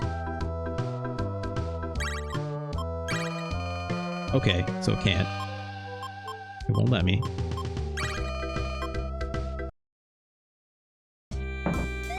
This attack doesn't seem any bigger. That seems the same, except I now get a little pushback. I'm assuming that means it hits harder.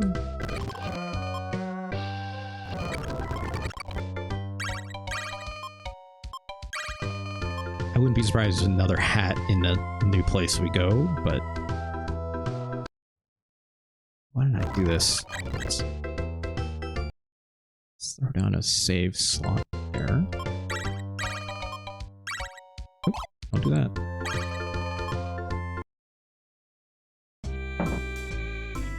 How's this working? Okay, yeah, this has got a little zigzaggy pattern on it. Right, this goes to the castle. I don't want to go that way, actually. I didn't go this way even before. Oh, it just won't let me. Okay. Right, buy some more cards, I guess.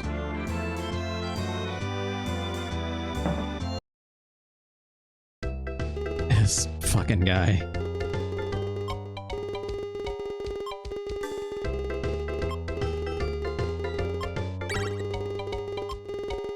Play the gotcha. Flying hat card. Erg. Glurk. It's a lightning card. No, I'm good.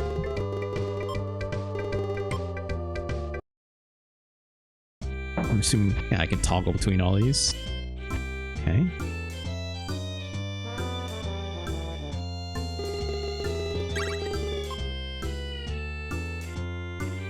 Alright, it's getting that big old Dragula, right?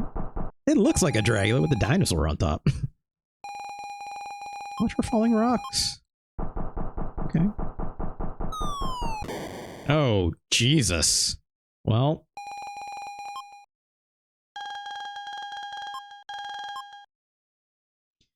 Guess we're walking. I cannot talk to them. Guess we're just walking.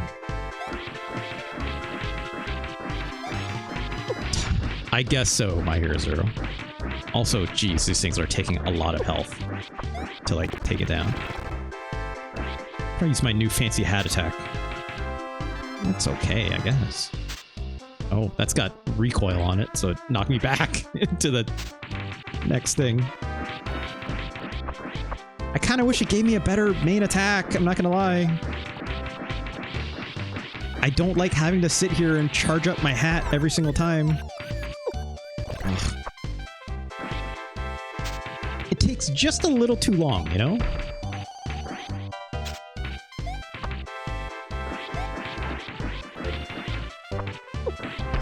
Ugh. Doesn't quite go as far as you want it either.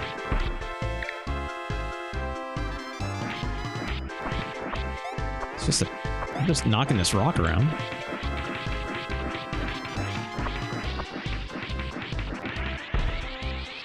Oh, big ass coin.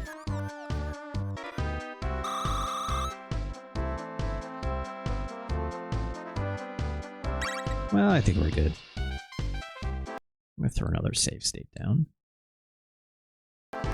How long have we been playing this for? I think that was probably pretty good. Tone. Yeah. Oops. No, Fonk, it wasn't me. I also don't give a shit about Eric Adams. I don't. I don't live in New York, obviously, but also, like, surprise. I know he sucks, don't get me wrong. I also just don't care. So. Not to turn down your comment or anything like that. I understand. He's a very ridiculous human being, right? Anyways. This game seems alright. I have gripes, though, right? I don't love the combat all that much, obviously. Like, you do an attack and it kind of puts you in place. If I was to play like a normal person, you know, not jumping around constantly and just hitting the attack button, doesn't seem like the way to necessarily do things. But also, like, when you jump, you're at least briefly invincible.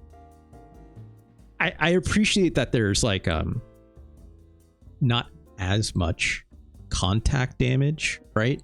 Or when you hit something, there's just enough knockback that you don't make contact damage if you jump into something and do an attack, which is great. And generally speaking, if you're standing still and you do an attack, you know, it has knockback on it, on those enemies, to keep them off your back if you get swarmed and stuff like that. So that's cool. But, like, it's really lacking. There's not a lot of skill there, right?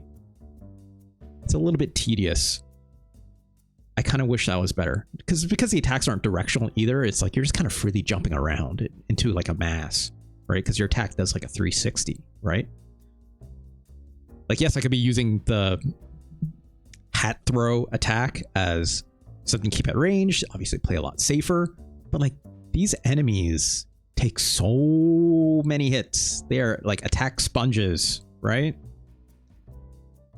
Unless I leveled up more, but engaging the combat doesn't seem very rewarding, other than leveling up and getting more health, I guess, and obviously making your attack stronger. But if I don't feel invested into the combat, which it seems like it very much wants you to do, again, because, like, you know, it has mechanics for going back to the castle, it has, you know, leveling mechanics. That first level until the boss fight was very long, and that boss fight took a very long time to do. I would assume I went in quite underleveled, seemingly, right? So, like, also, I wasn't making a ton of money, and I was picking up almost every coin I could when I beat up an enemy, right? And it's not like I'm picking up more money around the world. It very much is like, you beat up these enemies and you get money off them. So it seemed like it really wanted me to do, you know, the leveling grind. And to link that to the money, it's like the only way to really get new skills is by doing those cards, and that's randomized through a gacha. So I'm like, eh.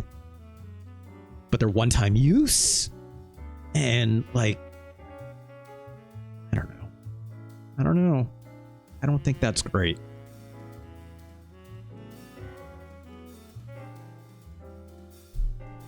Let me read this gameplay description off Wikipedia really quick. So the player encounters several enemies in the game, defeating them, gain experience points, increases level, yada yada yada. Weapons cape, attacks at short range, though can extend his range by dizzying himself. That's not great. In fact, it's obviously still take a hit during that, right? So it's like, why do that? So jump and pretty much get rid of that dizzy effect completely, right? His hat, which can be thrown like a boomerang. Utilize magic cards, wide variety of special effects such as invisibility. Okay. Summoning angels and bats. Okay, we did that, and that was pretty dang effective. Grabbing a balloon and floating to safety. Okay. elemental attacks, powered up partner, so that was neat. We had our partner obviously there, but they didn't seem to be doing a whole ton, being quite honest. And recovering health. There are more version differences here. I know Punk noted that thing for TCRF. But here it says, the American release of the Twisted Tales of Spike McFang was slightly altered in relation to the original. The enemies have higher defense after Spike gains a level. His health does not get replenished. As a result, the game was more challenging than its Japanese counterpart. Shopkeeper Dawson, blah blah blah, about the being a pretty blonde girl. I don't know why they did that. Probably the rental market thing that, you know, a lot of Japanese developers were obviously very concerned about at the time. Usually it was the other way around though, right? It's like usually it's like America gets the baby version of the game because they're saying video games are too hard, or blah blah blah, blah, right? Why it went the other way around, I don't know.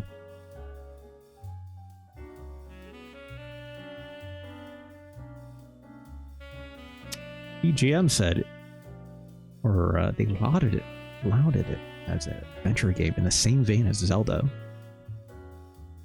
Okay. I wouldn't call it the same vein. I can see where it's mistaken. Like, hey, is Zelda an RPG game? Right? Doesn't have like leveling up mechanics in the way that this game has. Obviously, there's no experience points in Zelda games. Did reviewers actually play the game back then? You know, sometimes Burmick? No. Sometimes? No, not really. Sometimes they did. Sometimes no, not really. There are 5 reviewers scored at 41 out of 50, averaging 8.2 out of 10. Okay. 10 of Power liked it, because of course they did. State-run media, right? Yeah, it looks like a Link to the Past, right? But it's missing the hallmarks, right? Like items being the progression, right? That aren't single-time use, right? My Hero Zero may have MP or something, but like this game doesn't seem to have that concept. It's just health. So, and the different hats being your new abilities, that it seemed like it only altered my hat throw. Maybe there's more down the road, but like it took me that, if we're calling like what I did there the first level, right, or the first dungeon, right, it didn't give me anything by the end of it. It gave me a helper, which is cool, but like that's not changing like the core mechanic around the game, right? Not saying that they have to do a Zelda game out of this. That's not what I'm saying, obviously, right? But it's... Have you considered this game is a certified scrimblow? Ganj, that's a great question that I am not qualified to answer. That question should be directed to Fix Your Heart or Die. Shoutouts. Fix Your Heart or Die. Shoutouts to Liv, incredible streamer on her own right, who does the ranking of scrimblows. Well, I believe more on that soon enough, but Liv would know better than me. Has already given this a scrimblow saber? Okay. How did it rank? Ganj, do you remember? I never saw that episode, or I wasn't there for that live. That probably was done quite a long time ago. Maybe. As before, maybe I met Liv. Don't remember that? Okay. I like, if I was to comment about Spike McFang's scrimblowness. Yes, she is a CSE, certified scrimblow evaluator, whereas I lack the credentials, right? I love the look of this game. I love the look of Spike McFang. I think he's a lot of fun. I think all the art, I think all the writing, even with the translation and stuff, I think is a lot of fun, right? I think the characters, even aside from Spike McFang, like the little anime sequences and those feline bosses and whatnot. Like, that's fun. I was actually very shocked and surprised when that boss character got like a full health bar again all the time. It's like, what are you talking about? That actually like elicited a fun response, right? I have no idea how you would do that if I was like, you know, as leveled as I was at that point without obviously using a rewind function, right? You would just die and you have to try again, I guess, right? It would take you back to the checkpoint and try again, right? Go level up some more and try again, I guess, right? But like, you know, it was leveling me up sort of quick enough. Still very early in the game, hard to tell how that scales. But like, do I want to do that? It's not really, right? Not really. Where does this game go on our list?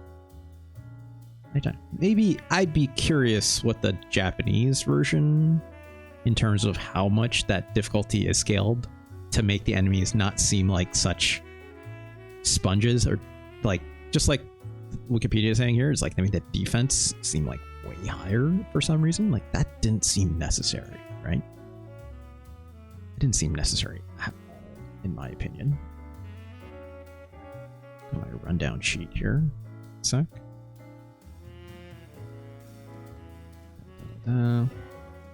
Spike McFang, North America, 1994. All right, where does it go on our list? Where's a good place to start? Let's find another scrimblow we can relate to, shall we?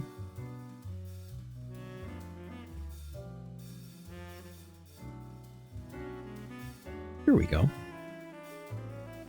Is the Twisted Tales of Spike McFang better or worse than Smart Ball? Now that's a scrimblow. I may not be certified, right? Jerry Boy is absolutely a scrimblow. But is this game better? Yes, absolutely it is. Absolutely.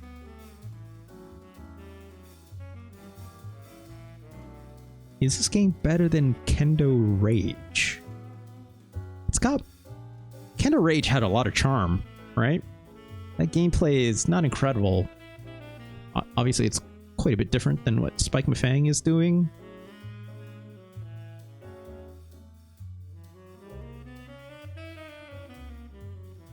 If Spike McFang wasn't so... I don't know. I don't love the combat in either of these games, admittedly. This game is not as good as Stone Protectors. Let's put it that way. Also, my list was a little screwy there. There we go. Yeah, it's still 132. Okay, our numbers are still good.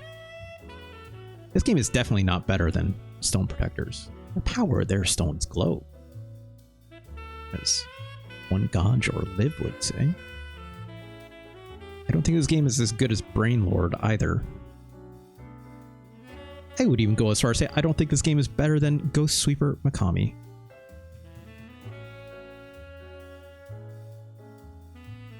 Is it better or worse than the Super Scope 6 collection?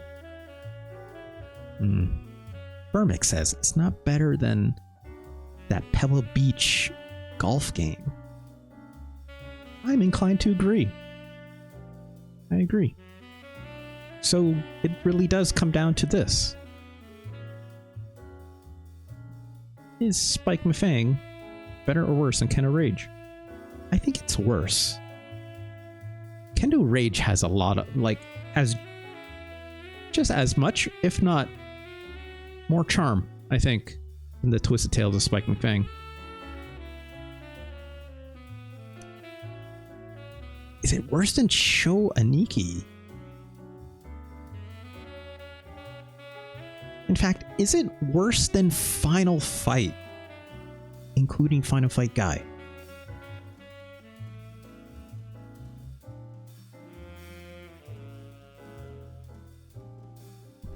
I really like Mario is Missing. Even I'm surprised how much I like Mario is Missing. Shout out to Lucky Hyena for that fine suggestion. And your donation to go with that too. Thank you very much, Lucky Hyena, if you're watching this. I think the Twisted Tales of Spike McFang is worse, unfortunately, than Final Fight. There is justice for Final Fight today. I did not expect that.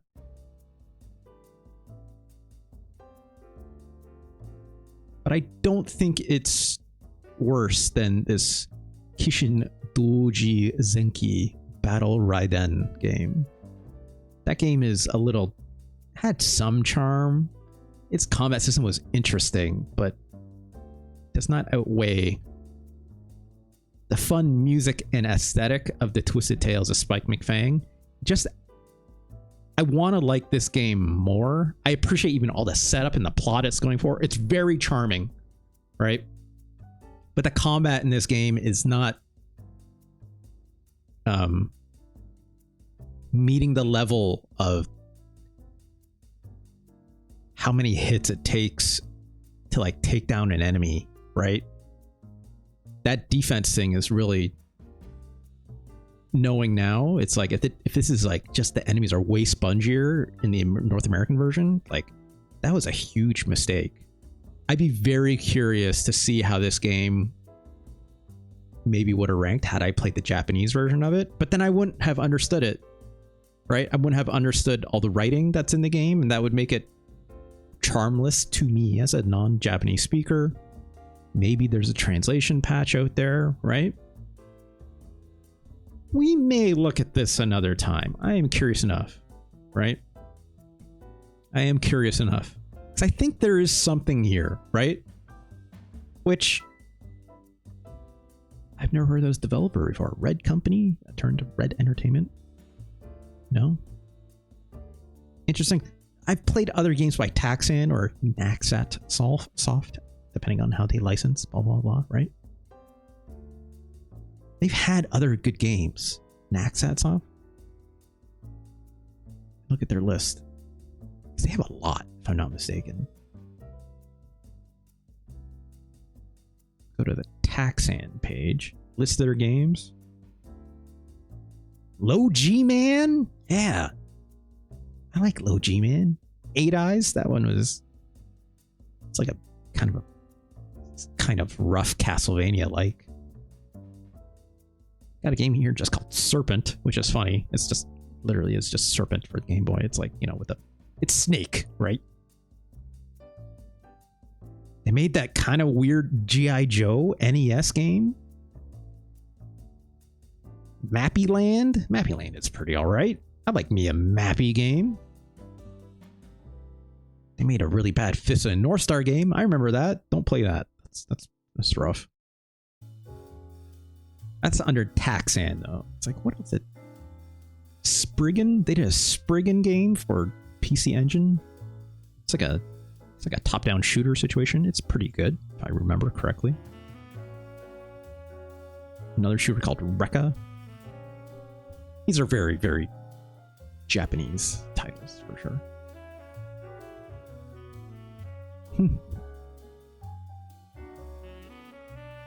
Neat stuff. Neat stuff. Anyways, I wish this game was better. But congratulations, Twist Tales Spike McFang 83. I think it's the North American version, a solid place. Thank you again to Retro Chris for obviously your very kind donation. It's a very interesting pick, I think. Even if I know you're saying it's like, it's just what is on my shelf. I was just looking, I was like, play this one. It's like, I'm glad I did. I'd seen this box art for this game quite often. So it's like in old video game ads and magazines and stuff like that. So it's like, what is this? And it looked interesting, but obviously the North American version. Don't play that if you don't mind going through the Japanese dialogue, or if maybe you understand it or something. Or yeah, maybe I'm gonna double check later to see if there's maybe a translation patch and play that Japanese version instead. I bet I would have a much better time with it. More enjoyable, just because it won't make the combat feel as tedious, right? So good stuff. All right, let's take a quick short break. I'm gonna do a quick stretch, right? Get some water in me as well. And we'll be right back. More Super Nintendo games. All right. Yes. Thank you, Myers Zero. Thank you. Be right back. There we go. Misclicked. welcome back. Glad to have that game under our belt, right? Good addition. Oh, there's an ad break. Should stretch us out a little bit. Let's take a look at the list really quick, right? 133. Ugh. Pac-Man 2.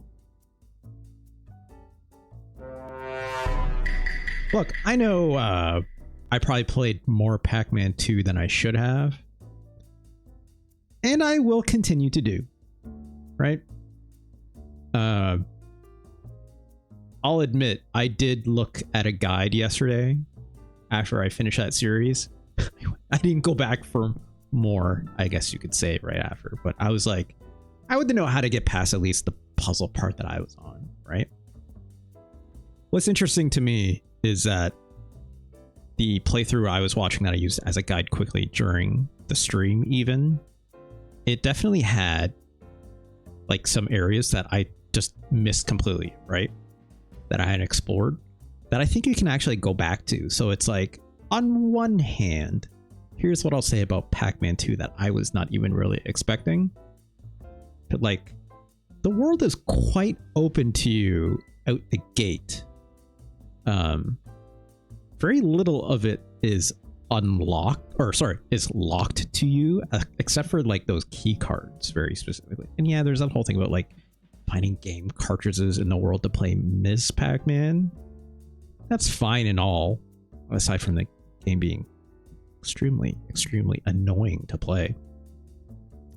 But a lot of it is like very much in the vein of like a point-and-click adventure game, right? Where it's like you trying to solve the puzzle is not necessarily like via what items you have just necessarily, or what things you're tapping on or telling Pac-Man where to look, even though he does not look where you want half the time. Because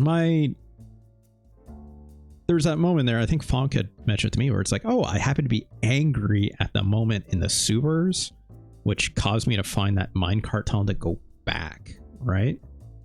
That's interesting, I guess. The point of that, I don't really know, because it wasn't exactly fruitful for me in any way, right? It's like, unless there was like literally I didn't go into that sewer because I was blocked from getting back to Pac-Man's home, right? It just happened to drop me off back at Pac-Man's home. Which is not great, because it's not where I want to go. And I still had an alternate path to go back there, right? Yeah, if you're not angry, they don't chase them and things just don't happen, right? So like, I'm trying to understand that's like part of the puzzle is an idea. I'm not calling it good, right? Yeah, and you don't unlock the power pellet in the door. And like, you can't get power pellets otherwise unless you go home, right? That part's a bit annoying. I know there's a couple other places where I found a power pellet as well, but it's like, you have to beat up the ghosts, or at least seemingly you have to beat up the ghosts to get those ID cards, which I was only able to find one. So like, there are other ones in that world that I'm just missing, because it's not like it was hard to like not see those ghosts in the world. You can see them like their little eyeballs in the pan that I, shot at near the end of my stream, or like in the trash cans in the open world, right?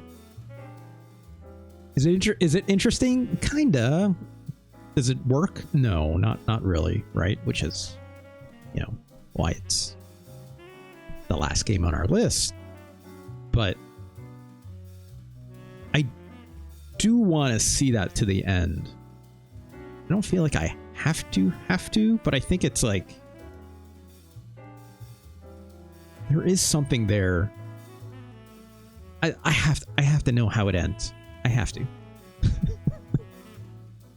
I feel like I'm like so close to it. I don't even know if I'm going to do it necessarily as a bonus stream, even though this still says Pac-Man 2 up there. But if people actually want me to move on from Pac-Man 2, from like, especially as like a subscriber goal kind of a thing, like, do let me know. I know I seemed quite miserable, obviously, as I was playing, because it's a bad video game. But if it's too miserable, then yeah, like I will absolutely move on from it, right? In all seriousness. So, because yeah, there's like so many other better video games out there, obviously. Obviously. But I think there's also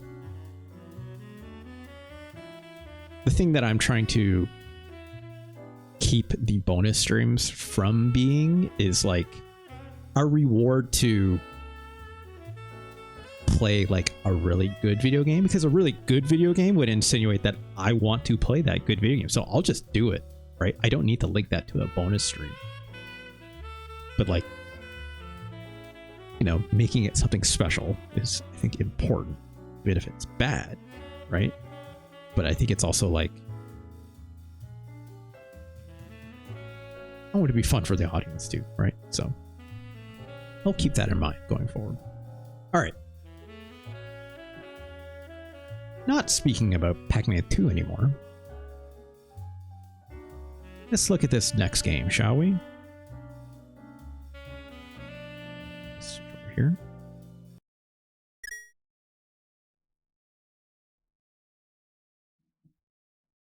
Y'all heard of this guy?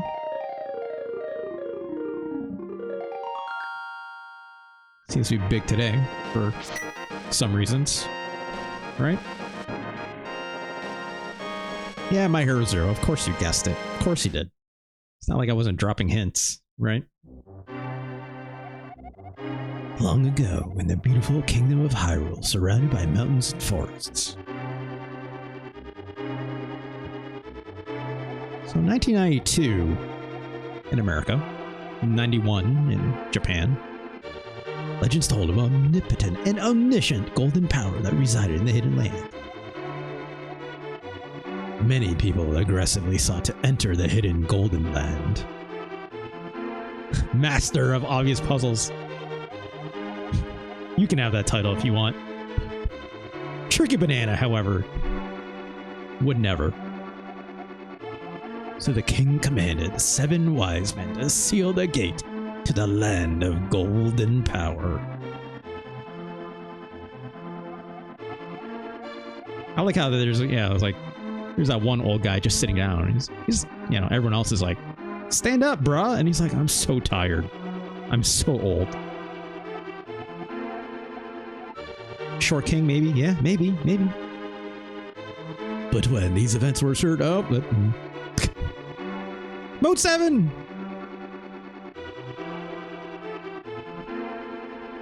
So, I had this game growing up, as did many other people. Look at this old-ass wizard. Aghanim? That's how I always said it growing up. Aghanim?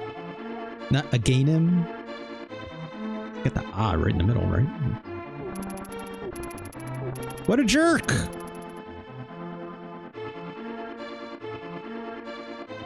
It's kind of fun design. I like the way this guy looks.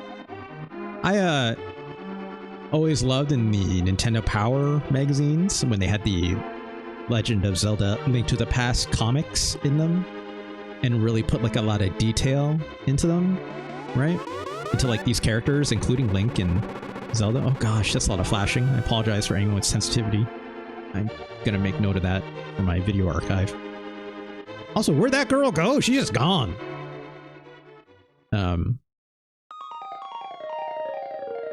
Yeah, I always appreciate how that comic added more detail to like enemies like Aghanim and stuff like that, right? It really... Ooh, it's flashing. It really, weirdly enough for me, and I'm guessing other people too, you know, really made the sprite work in this game, which is already fairly expressive, right? In its own way, even though, you know, when you talk to people and stuff, they don't like emote necessarily. But through its sheer design, it already expresses a lot just through that. And then the Nintendo Power stuff kind of gave it more emotiveness, emotion, one might say, right? So like, essentially as a child, you know, being able to read that comic and then see, you know, all the cool artwork from that, I could like transpose that to this game with, you know, with an internal lens, I guess you could say, right? So I actually obviously finished this game, right? With this save and blah blah blah. So let's do a fresh one. I probably replay this game once in every blue moon.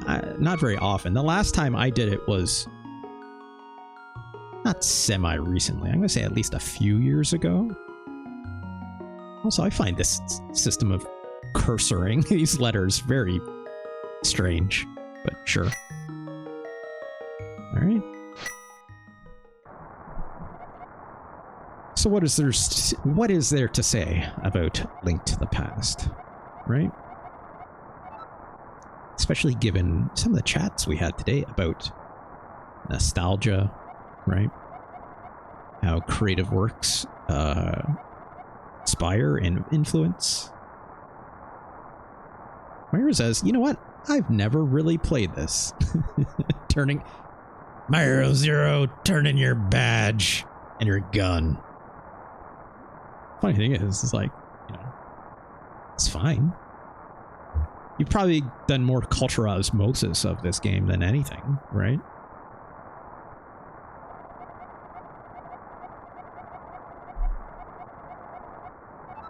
And that also speaks to artistic influence,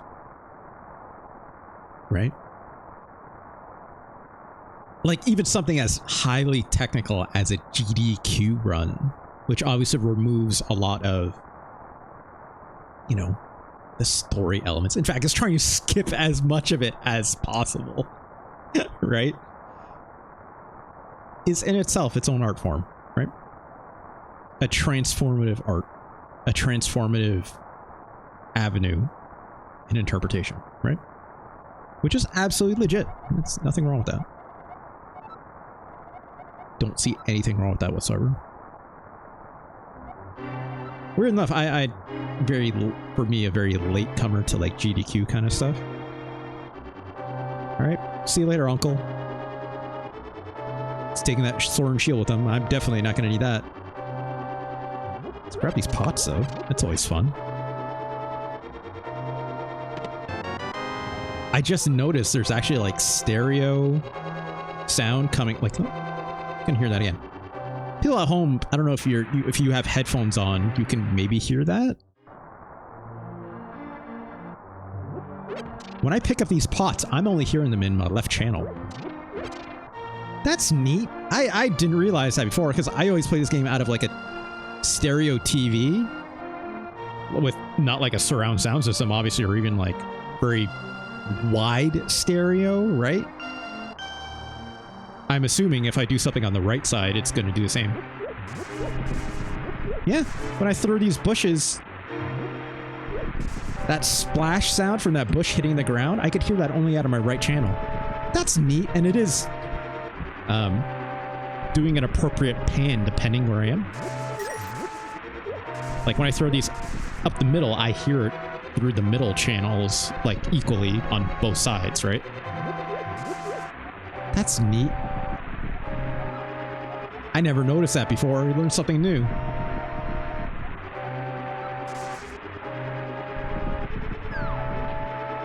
Yeah, let's go to the castle, right?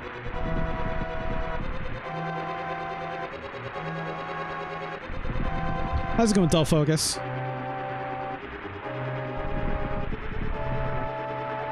Hey, you're not allowed in the castle, son.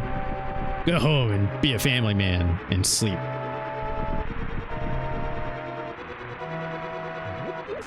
Just got home? That's cool. We had a good day at work, Dull Focus. Alright, Zero says, well, I do believe there are some quote-unquote must-play games. I also don't believe anyone has to play any of them. I absolutely wholeheartedly agree.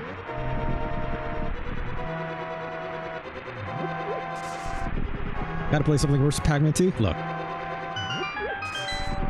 You know.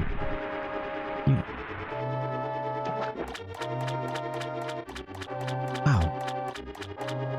I can hear the exact crossing point of that stereo sound. Where I'm only hearing this and, again, my right ear. This is like all I can hear now because I'm wearing headphones. I have never played this game with headphones like this ever before. It's not like there's an option setting for like mono versus stereo either. Okay, yeah, I know Zelda. Hold on. I'm talking about very important stereo right now. It's obviously through the middle, right? Through 50-50 on both channels. That's wild. Oh no.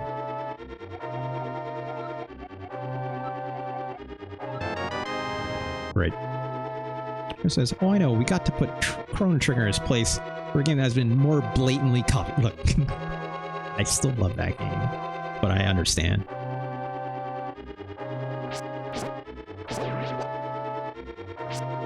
Get out of here.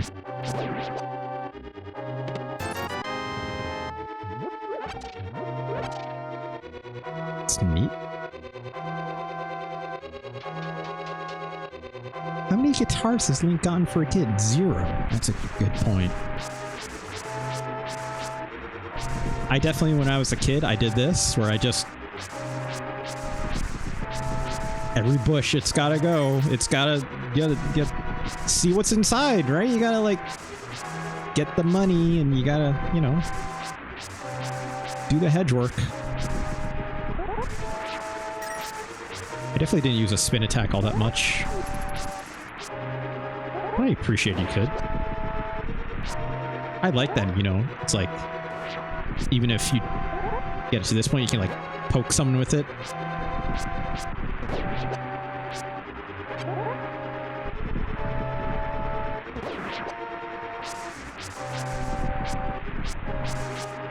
Alright, that's enough of that. Me is very early telling of my ADHD. It was just like I had to like clear off every single piece of grass and whatnot like that. Maybe. I never got diagnosed, so who knows. Got the meds, but you know.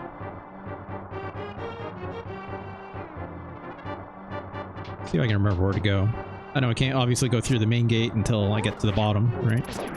Or not the main gate, but like the protected gate to where Aghanim is, obviously, right?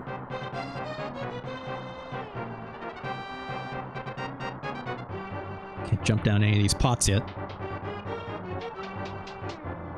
I shouldn't be here. I need to go down, right?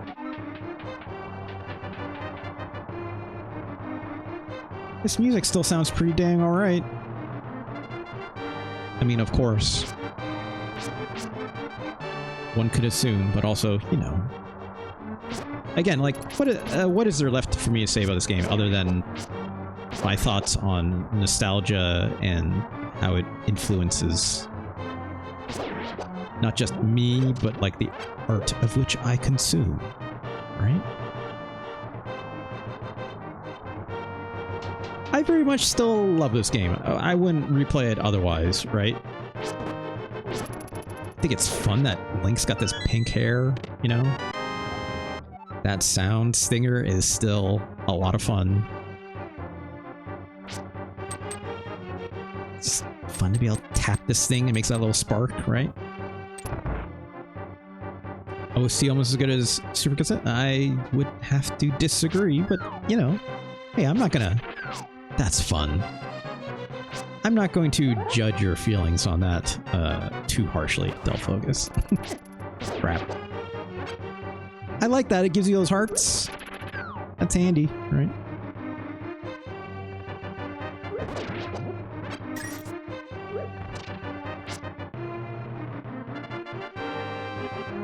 I think it's really easy to forget how mechanically rich this game is, if I'm being quite honest. Like, not with its puzzles or like its general layout as a Legend of Zelda game, but more in terms of its... Whoops, I just used my lantern by accident. Great, got the boomerang. But more in terms of its ability to tie together a lot of, like, the basic things like this poking the charging of the sword and having it out at the ready and still being able to attack. You know, the spin attack, the arc of your main attack swing to be able to have your shield, just like the original Zelda game, right?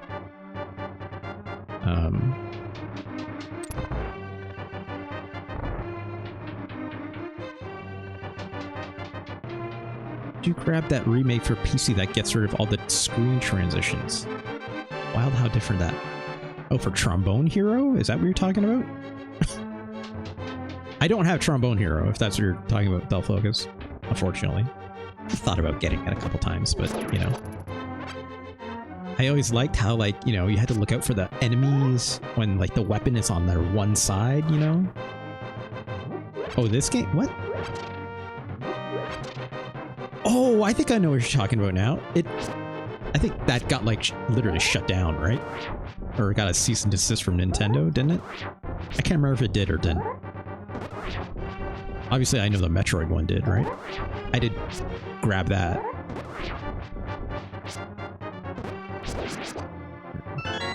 I think I did grab what you're talking about, though, Delpho. I just forgot I had it. It says a lot. I was going for the chest and not talking to her first.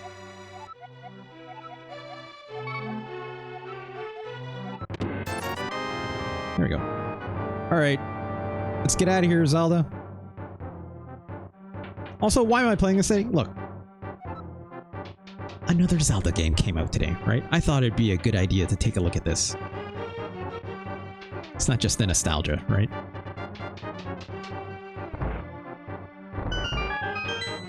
There's also a newer one that has been taken down because nobody clicked on it because they're busy with some shit. One that turns to a roguelike. Okay. That's neat. I think I'm going the right way. Yeah. Peace. That's fun. I like how it actually like freeze framed until I finished going up the stairs. New Zelda seems nice. Yeah, I watched Giant Bomb folks play it. Seems good. I appreciate its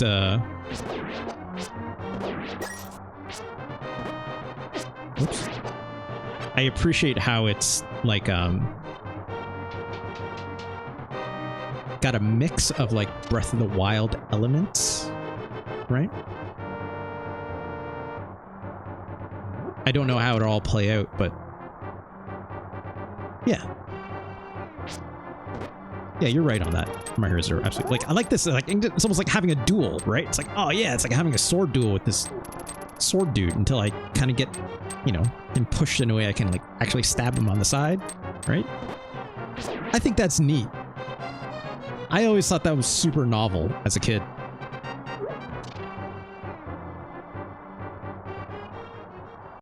Let's go back outside. Oh. Right. I need to take her to safety, don't I? I stopped paying attention because I stopped reading.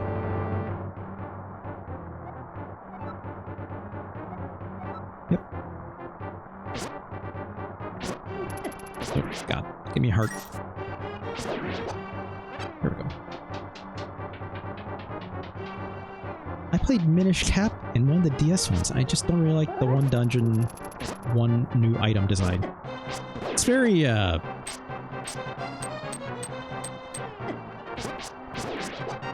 not going to call that outdated.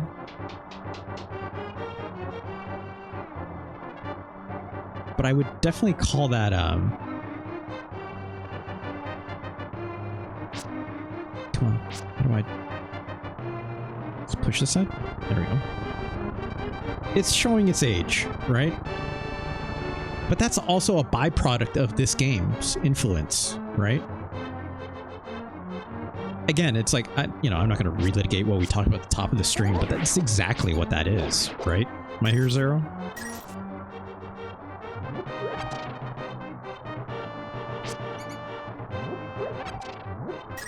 Yeah, and you know, me playing these games, it's not me obviously yelling about like, you have to play this. It's like, that's not even remotely close to the point, right? The point is that it's like how you interpret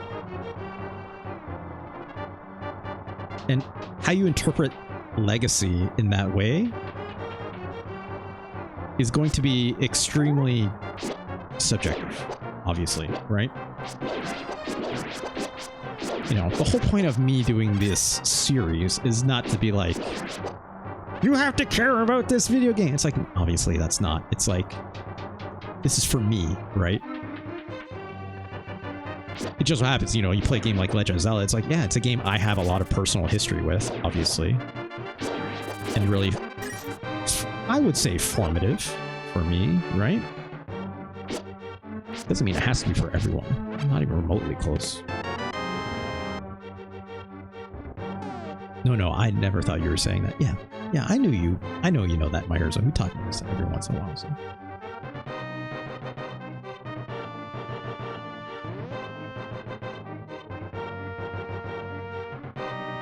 I think the thing that I find most interesting about coming back to this game and other games like it, it's just like again, my memory sucks, right? I say this often. Ooh, that's a lot of money. It's just not just that my memory sucks, but obviously, like, I have those rose-tinted goggles myself. I am not afraid to admit that, most obviously, right? Yeah, I thought you were yelling at us. Right. Right, anger.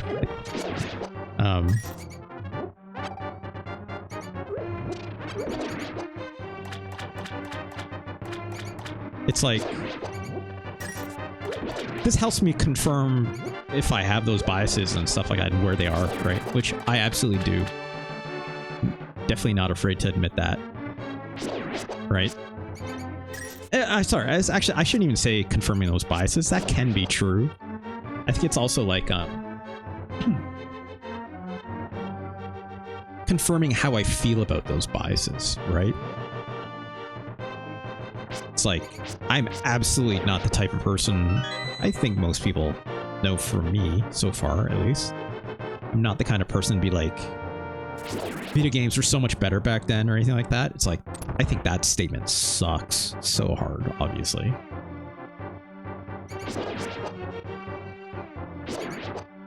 But this is like me trying to reapply context, right?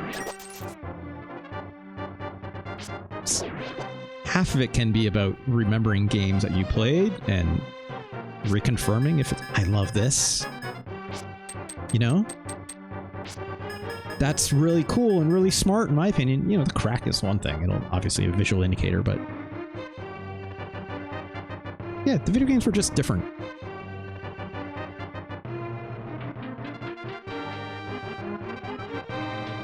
Gosh, yeah, I stupidly missed out on the UFO 50. It's only like a few bucks I would have been saving, right? But like that introductory kind of like launch deal that they had for the game, it's like only 10%, but it's, you know, it's still money, right? I really wanted that rat. I don't know why I chased it. I mean, whatever, I got $5 out of it, right? I love this. Oh no! How'd they know I hate snakes? Or something, whatever Indiana Jones says, right?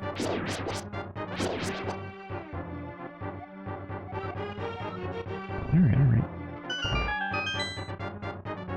It's always worms. Yes. Worms, please. Apologies.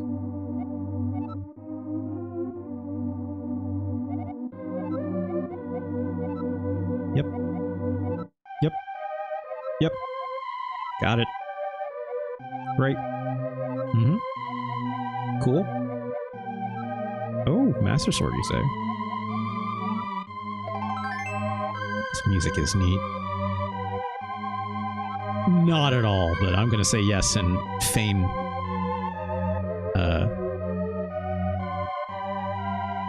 feign like I know exactly what you're saying. I was making a point before I said all this. Right, about like UFO 50 and stuff. Yeah, it's like me being able to come back to these old games. And I think I actually did this very poorly when I played, of all games, Chrono Trigger on this stream for this show.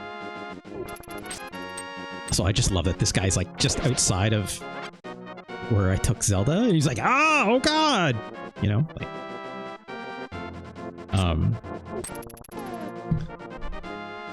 something I didn't really convey very well in that Chrono Trigger, aside from obviously I got very taken by the nostalgia of it. And obviously I got into like emotionally how I felt about it, and that's why it's important to me and why it's my #1 game, obviously, for my list. My list, right? Very hard, bold letters around my list. Is like...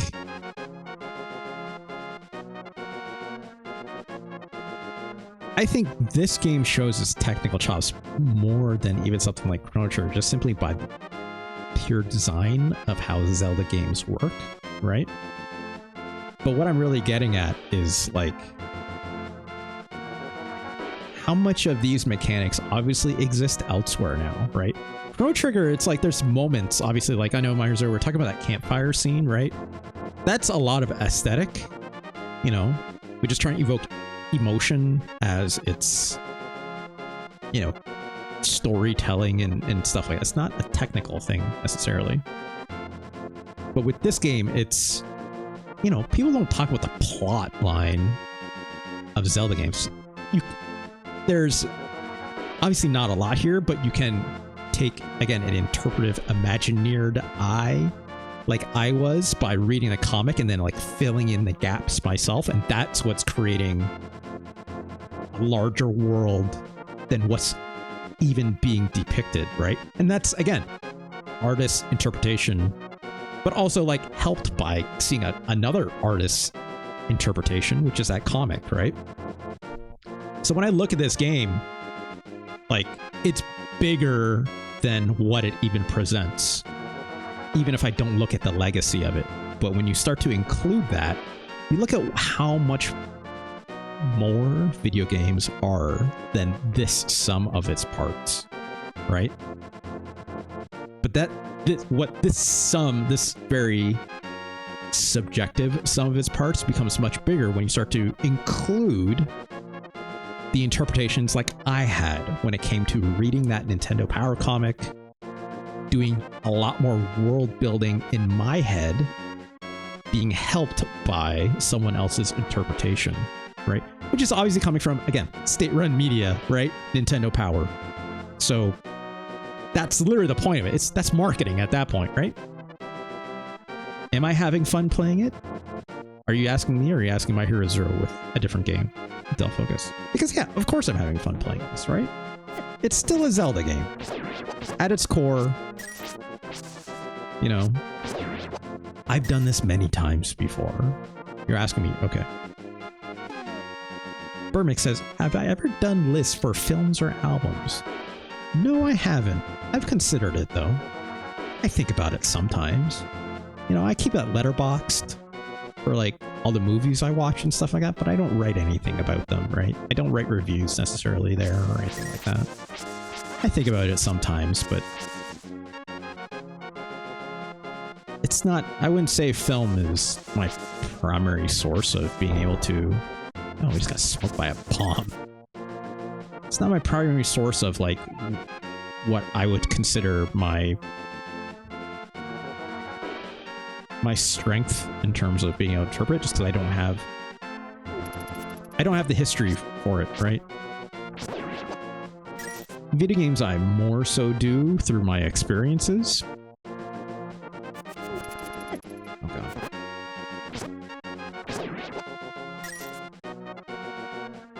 Art is a lot of inspiration of the old, new people. Oh gosh. Adding present thinking to it and the impressions understanding of audience. Good art is every stage adding something new to it. I don't know if that... yes, I do agree with you, My Hero Zero. I don't think every piece of art has to do that, though. That'd be very unfair of me to say that. as subjective as that statement is for me to say, and for you to say, obviously, as well. I would like, I guess here's how I would rephrase that. I guess it's like, in my opinion, I think I enjoy it when, sorry, let me try that again.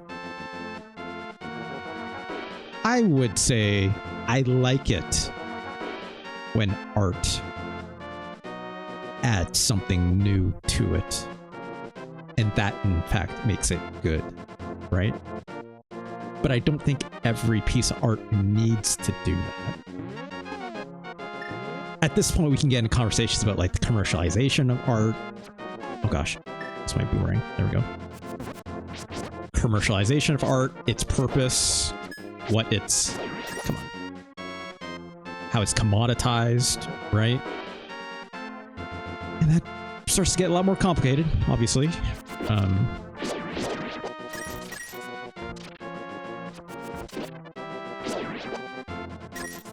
What I think is important is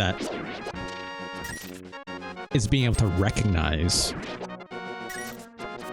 you know, when something is adding to it. In my opinion, I like to recognize when it's trying to add something and understanding how it's adding something. Oh gosh. Look at how you can hit these arrows out of the air with the boomerang. That's super cool, right? Oh gosh, we're getting killed. Let's get the hell out of here. Games copying the Chrono Trigger campfire scene is just recoloring previous art in a way. I agree. I also, to be fair, like that game that you pointed out today, I'm not familiar with it, so I don't know the context of that. And like, do I care? I mean, sure, but I've also moved beyond it in a way too, right? Like, because there's so many other games out there. So yeah, like when a game tries to recolor in that way, like, I'm just like, sure, go nuts. Someone out there will enjoy it and therefore make it valuable, but it's not going to be me, right? And clearly it's not you either, right? My Hero Zero. Yeah, it looks pretty. There's nothing wrong with making it prettier. Does that make it art nonetheless? Or sorry, does that disqualify it from being art any less or anything like that? No, right? It's just not for me, and I know you know that too, right? Can it be annoying if that's all you see people doing? Yeah, I get that. I get that. I absolutely understand that. I also would like something more novel, and what's up? Sahasrara. I never knew how to pronounce his name growing up. I'm sure Sahasrara. I'll say that. Let's say that 10 times fast. I also wish for something more novel, but obviously in today's video game landscape, that becomes hard to do, right? I need bombs. I won't get that till I get to the next place, right?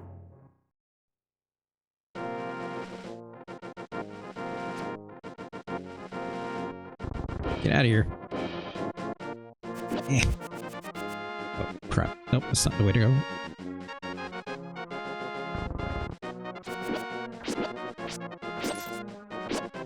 It's like, yeah, at the same time, I want something more novel, but it's like, I never judge anyone for enjoying comfort food either, right?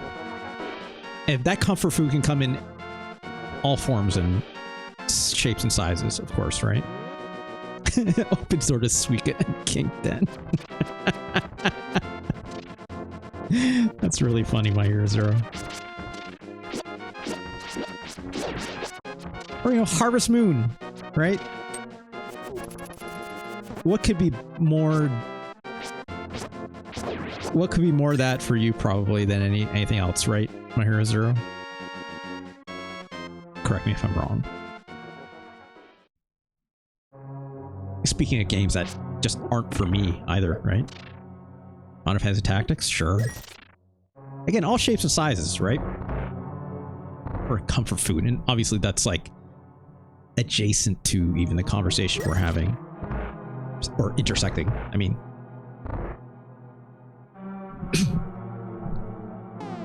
Yeah, drink.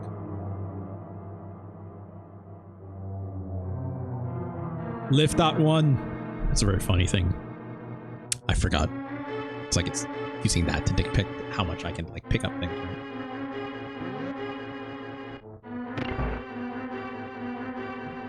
Yeah, like here's the funny thing, my heroes are like, do you think people even... When I first played Final Fantasy Tactics, I absolutely did not understand the politics of that game, right? I had no idea. I had some idea. Not to today's understanding, until I became literally an adult. You know what I mean? That it helped me understand some things back then? Maybe a little bit, but a lot of it went over my head. I am not afraid to admit that, right? I absolutely didn't understand its politics to the degree that it could be dismantled to today. And that went for a lot of things, right? Not saying that no one else did, but I know for me, I definitely didn't. And yes, every Tiles game after that period got labeled a Tactics, Final Fantasy Tactics game. Nope, not Tactics Ogre, that's for sure. Dull Focus. It's cruel. Shoutouts. Dull Focus out here being like, shoutouts to Tactics Ogre. Let us cling together. Dull Focus, did you even remember the subtitle of that game is Let Us Cling Together? I don't think you did, right? Or did you? I don't know if you're a big Tactics Ogre head or not. It's a good bit, though. I think about it like once a month. Okay. Real heads call it lucked. Yes. Yes, you're right, my hair is real. I've never played it, so I wouldn't know. I wouldn't know. Fake Tactics Ogre fan over here. I'm not even... I've never played it. Only played Ogre Battle, March of the Black Queen. That's it.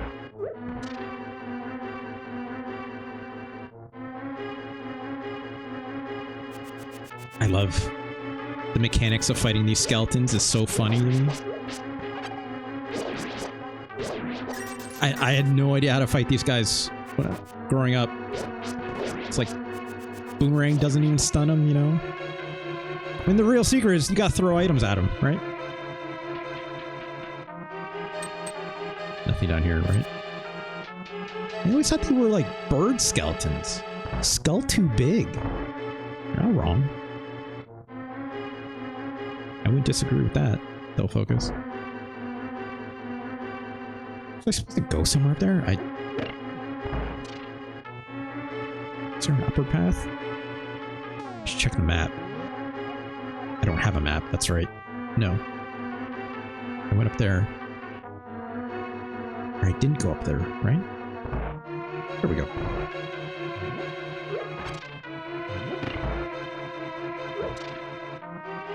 There we go. Is this the map? Yeah, there it is.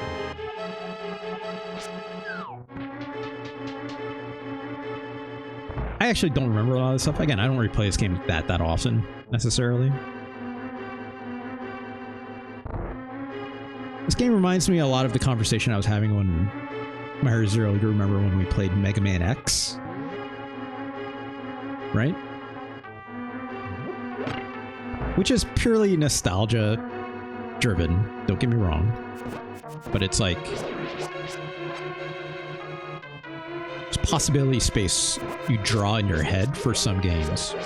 And sometimes it's as simple as, like, being driven out of mechanics, right? It's like, implicitly, the game is not even telling you, like, some plot stuff, which, you know, this game does not have a ton. Yeah, it's some there, right? When we're, like, saving the princess and the cutscene at the beginning, talking about, like, the elders, and you run into, like, the one Sahasrara, or whatever it was, right?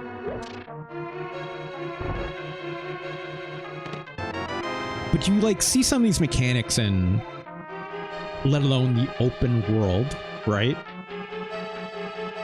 And you start drawing lines where there were no lines before, right?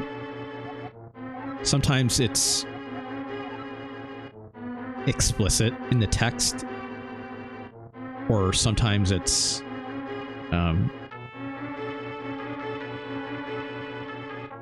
implied almost silently, or they want, or you know, the artist's intention is to like say, we want you to like make an implied guess here. Oh right, I need the BT.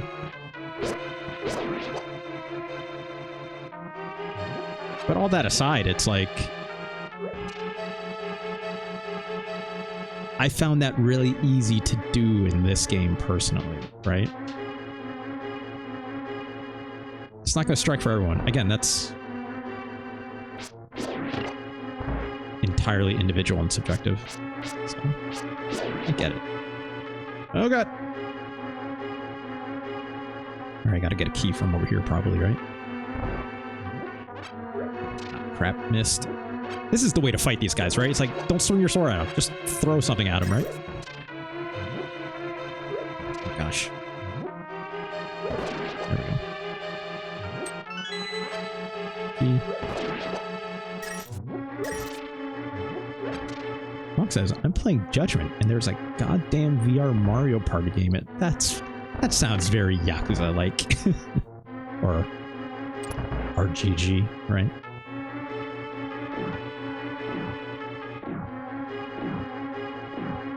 I still think this game is obviously very charming, right? It's easy to see, for me, at the very least, right? Oh, come on. It's very easy for me to see why people were enamored with this thing, right? And the legacy it leaves behind. I'm not even just speaking about, like, Zelda in general, right? Like, I'm literally speaking about this game and its legacy, right? There's that big key. Yeah, it still sounds really good, obviously, right? Making the most out of that Super Nintendo instrumentation.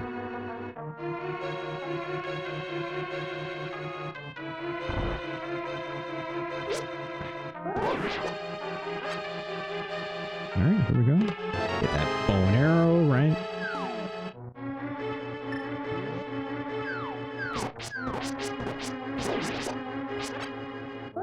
Get out of here.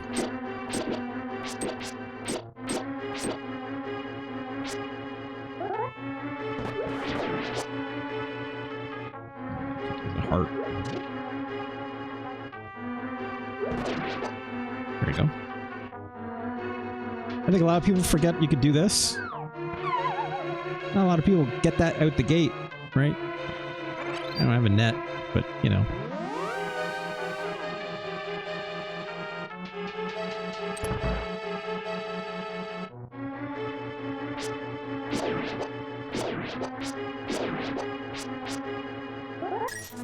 I could be using the arrow instead of these guys.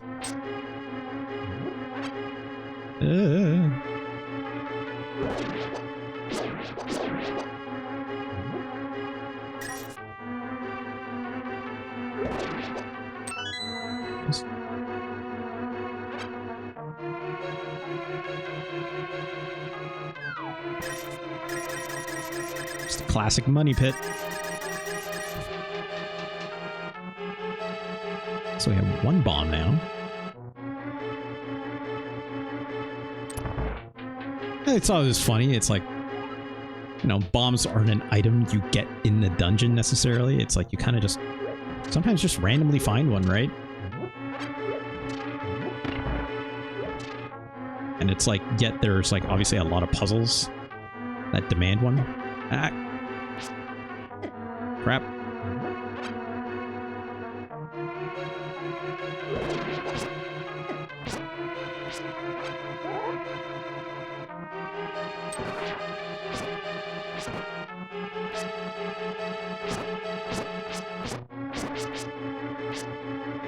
Just trying to get that jar, but, you know.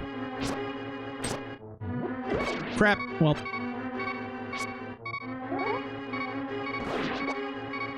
I should use my arrows. Even I know I should. How's it going, Yosiva? I had to do it, right? Of all days, like today. The release of another Zelda game, right? Someone had to do it.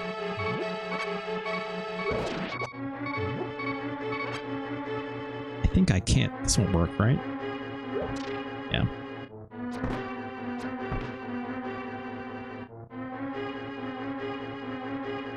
Yeah, Yosiva was like, actually, My Hero Zero was just actually saying the same thing. Like, they haven't played a whole ton of this either.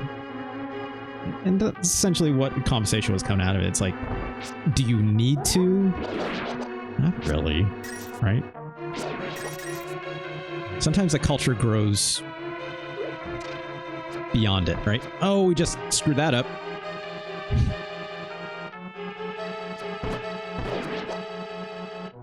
Yeah.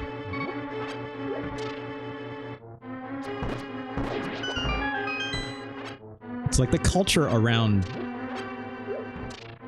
this game and its influence obviously is far and wide, right? Is it a neat educational thing you can go back to? Absolutely, right? Is that a requirement? No, right? For most people, absolutely not. Ah, crap. Crap.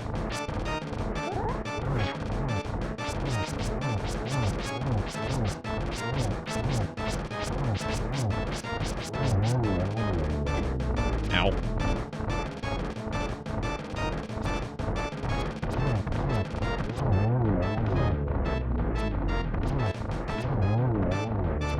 It's like, fine, I'll play your game. I'll actually use these arrows, right, as intended.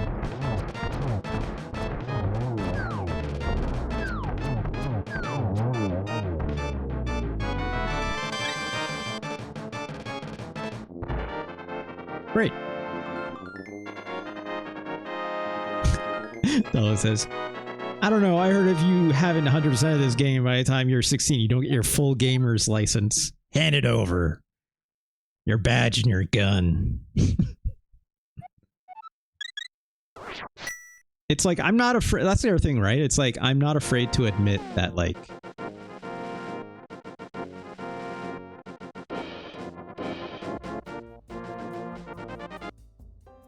I'm not afraid to admit that I know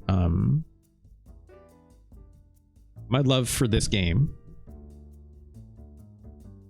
is couched, right? Obviously in nostalgia, as we've talked much before. I'm not afraid to admit that, like, even by the pure factor that I'm doing a full series on, let's rank almost every Super Nintendo game, right? Which is all encompassing, even though, you know, I play a lot of the Super Famicom stuff when a lot of people who do these kinds of lists tend to avoid it, right?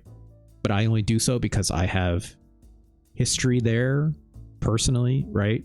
Whether it means the disc copier that I had growing up, or, you know, my enjoyment of dabbling in, you know, ROM translation stuff when some people just didn't have access to that or didn't even know about it. Obviously, I'm not alone in it. There's a lot of people that do, right? It's not just me. But even by me doing this series, right? This is a conversation I knew that would come up eventually, where it's like, I'm kind of doing a series on something that is like very well known and generally, you know, putting a lot of subjective qualifier on that, generally speaking, pretty well liked, right? And like held to a sometimes very unrealistic standard, right? Even when people start saying like the best video game consoles of all time and having these kinds of conversations, you know what I mean? Like Super Nintendo, often comes up as part of that discussion, right? Which I don't always agree with when you start looking at it from that context, but it's pretty dang good, right? Like, it's a solid console. That is, you know, relatively unimpeachable under that guy's calling the best of all time. Like, even I can't make that judgment call, and I'm doing a goddamn series on the whole goddamn console, right? Can't believe this will rank under Stone Protected. Thanks, Stealth Focus. Get your sushi.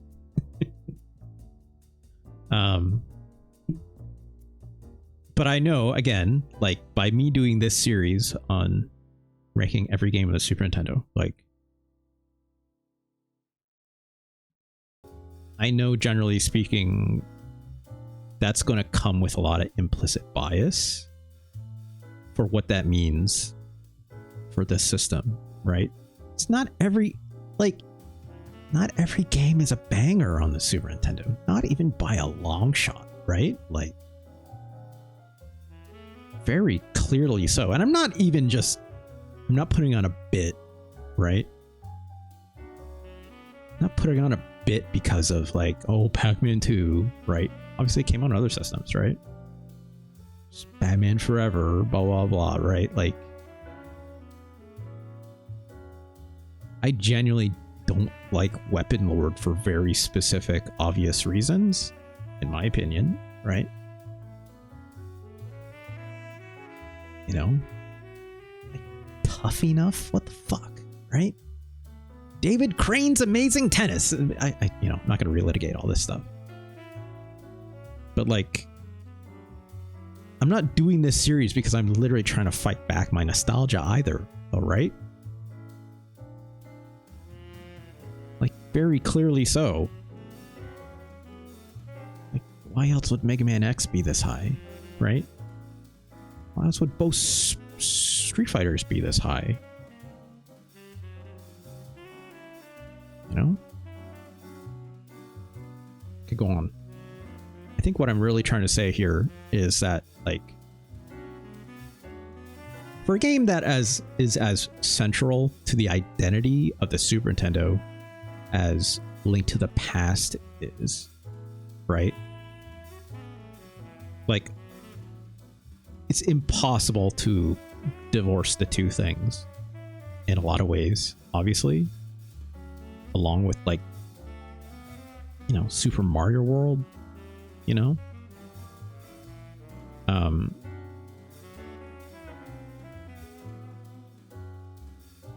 You can't look at the success of Super Nintendo without looking at these games and understanding its very crucial link. I didn't mean to. It's crucial ties together, right? So how do you be objective about it? You just can't. That's not even the point, right? It's literally not the bill of goods that's sold to you, even back then in the 90s, right?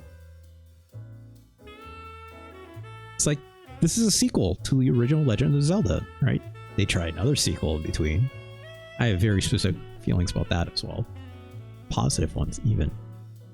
I would even say my feelings about The Adventures of Link is quite a hot take, weirdly enough. The fact that I like it actually as much as I do, for the same reason that I love games like Castlevania 2 as effed as that game is, right? Del Focus also thinks Zelda 2 is great. Yeah, sure. I think Zelda 2 is an incredible video game, actually. Realistically told. Even if, you know, sometimes the dialogue you get in the game is not all that useful. Neither is it in Castlevania 2, obviously, right? Anyways, what I'm trying to say is like, there is no looking at any of this stuff objectively as hard as anyone tries, right? Its legacy exists for a reason, is couched in it, and I just embrace it, obviously. But that doesn't also mean I disregard its shortcomings by any stretch either. Have I actually said any shortcomings about Link in the Past? I haven't. I haven't. Is it maybe the second half a little long? Yeah. Does the game get a little hard at that point? I think from that first dungeon, yeah, a little bit. Is it impossible? Obviously not.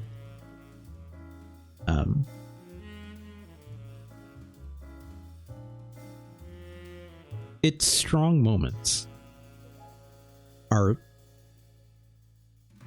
arguably so powerful it overcomes any of those kinds of shortcomings that I can think of. And like, would people maybe not like the swimming section around Zora's domain? Yeah, maybe a little bit. Right?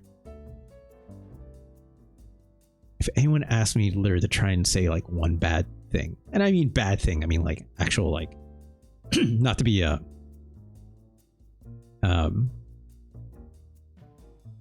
too strong with language or something like that, where it's like say something bad about this game. It's like I can't think of one, right? We were talking earlier about like how like some people don't, I don't say don't use correctly. That's also not what I'm trying to say.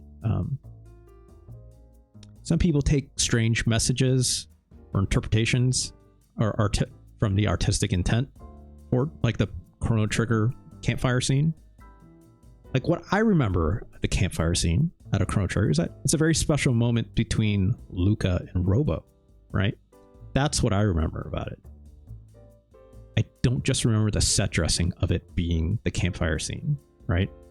When that gets interpreted out to remind people of flashpoints of what they find warm about the soul of that game, they remember the campfire scene, but they remember,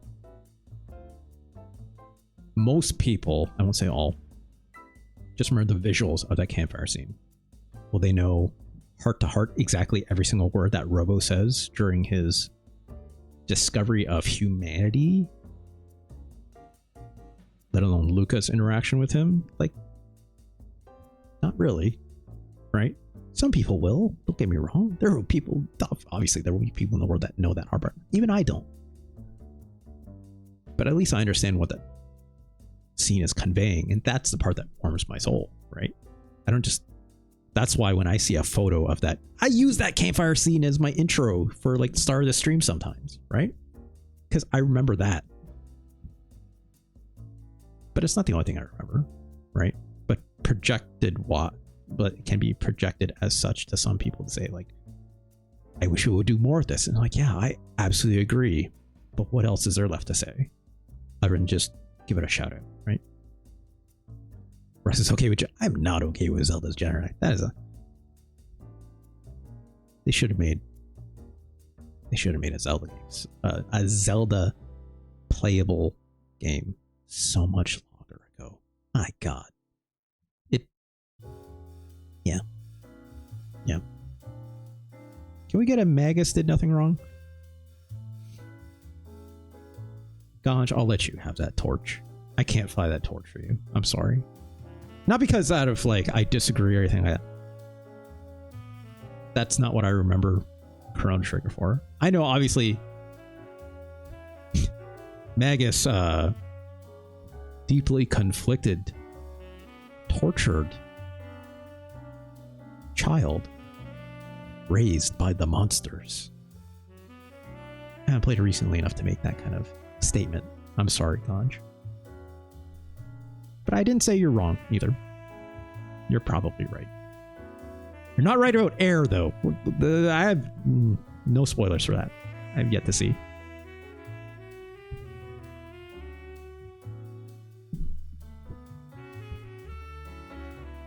Ganj. Okay.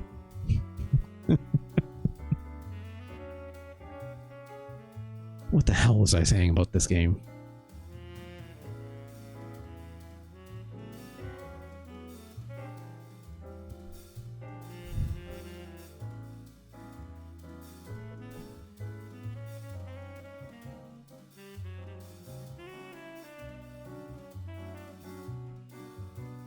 Oops. I should just copy and paste it.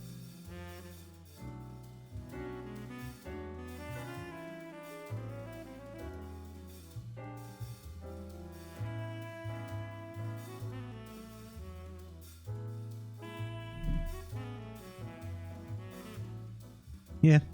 Yeah. It's good, right? It's a good video game. I'm not going to say it's... Okay, here's the difference, right? It's not the perfect video game, right? But it's a perfect video game. It is. In my opinion, it is. More so than Chrono Trigger, even. And that's not even just like, even disregarding all the talks we just had about like nostalgia, interpretation, blah, blah, blah, blah, right? Like, the legacy of this game is so much larger and more important than Chrono Trigger has ever done. Right? And I get that's subjective. I get it. But it's like, this game is important. It is. So is everything else under it, you know? Not everything. Not everything. A lot of games under this is important. But not in this way, right? Not in this way. Beyond like action adventure games, right? Whew.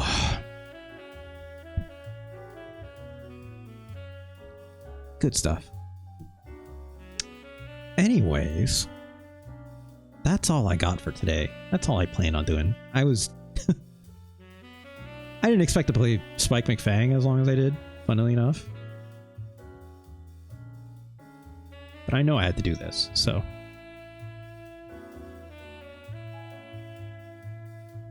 Let's do the promo. Let's get out of here. Right?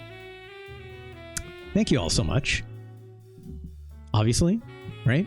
All the people who obviously is supporting with this show and obviously show up today. Good to have you, right? Thanks for letting me talk mess about weird video games, obviously. I'm gonna link that NYU Game Center thing in my description for YouTube. So be a look on that when I post it. But of course, this episode will be archived to youtube.com/@RJLee. Of course, that's where you can go to like, comment, subscribe, all that fun stuff that us YouTubers love. Makes us feel good. It's all free to do as well. So like, please do. Please do. Of course, if you're watching us on the VOD, hey VOD, how's it going? Join us over here at twitch.tv/RJLee, where you can watch this episode when it goes live. Of course, you can follow me here. That's also free to and makes us feel good in our tum-tums. Here's my Hero Zero queuing to say goodbye, VOD.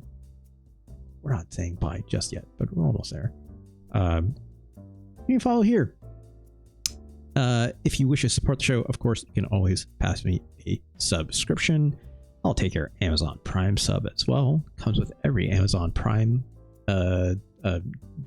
subscription. So like, you know, if you've got one of those, you can pass it to me. I'll gladly take it. I'd be very thankful as such. Of course, I'm always super thankful for all the people who choose to subscribe and pass me a couple bucks, possibly even through the tips or donations.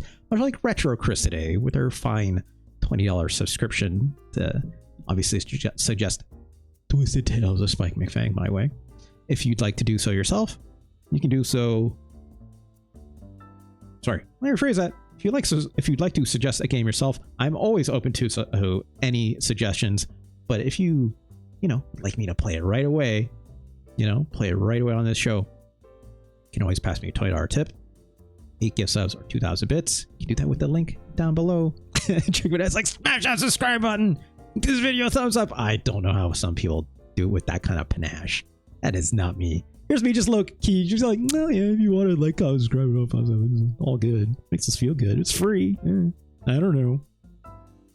People are like, oh, you gotta like, subscribe, hit that, smash that subscribe button. It's like, hit the bell button. It's like, I can't be that person. It's just not me. Yeah, if you want to do this stuff over here, you know, click that Kiryu link for the tips and donations. I'm super thankful to everyone who decides to hand me any cash whatsoever. Obviously helps me out, get groceries, all that fun stuff, and even just to help grow this show. Be original and say that in Yoda's voice. Tip me $20, you will. No, I play a SNES game of your choice. Perhaps. It's probably a terrible Yoda impersonation. Don't clap that, my ear, sir.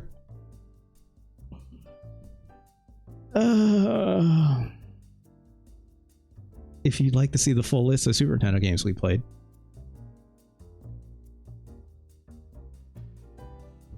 go as handy link down here, tinyurl.com/SNES ranking. Gosh. Stop it, tricky. tinyurl.com/SNES ranking. You can go to rankings yourself to see what's on this list.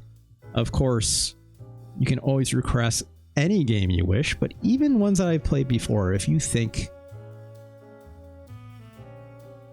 Super Ultra Baseball is a better game than number 62, I think it's way better than Taekwondo.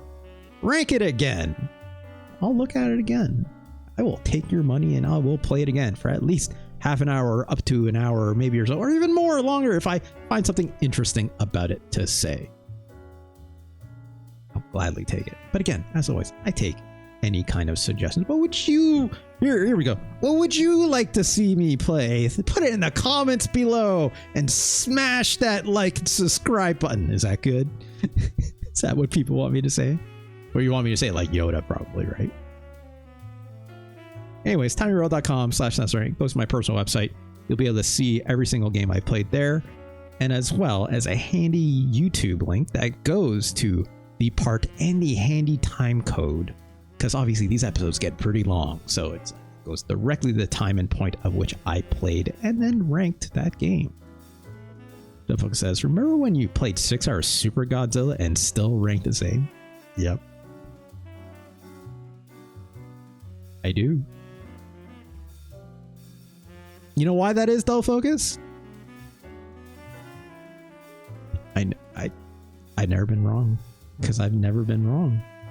I'm wrong sometimes. I've adjusted rankings multiple times.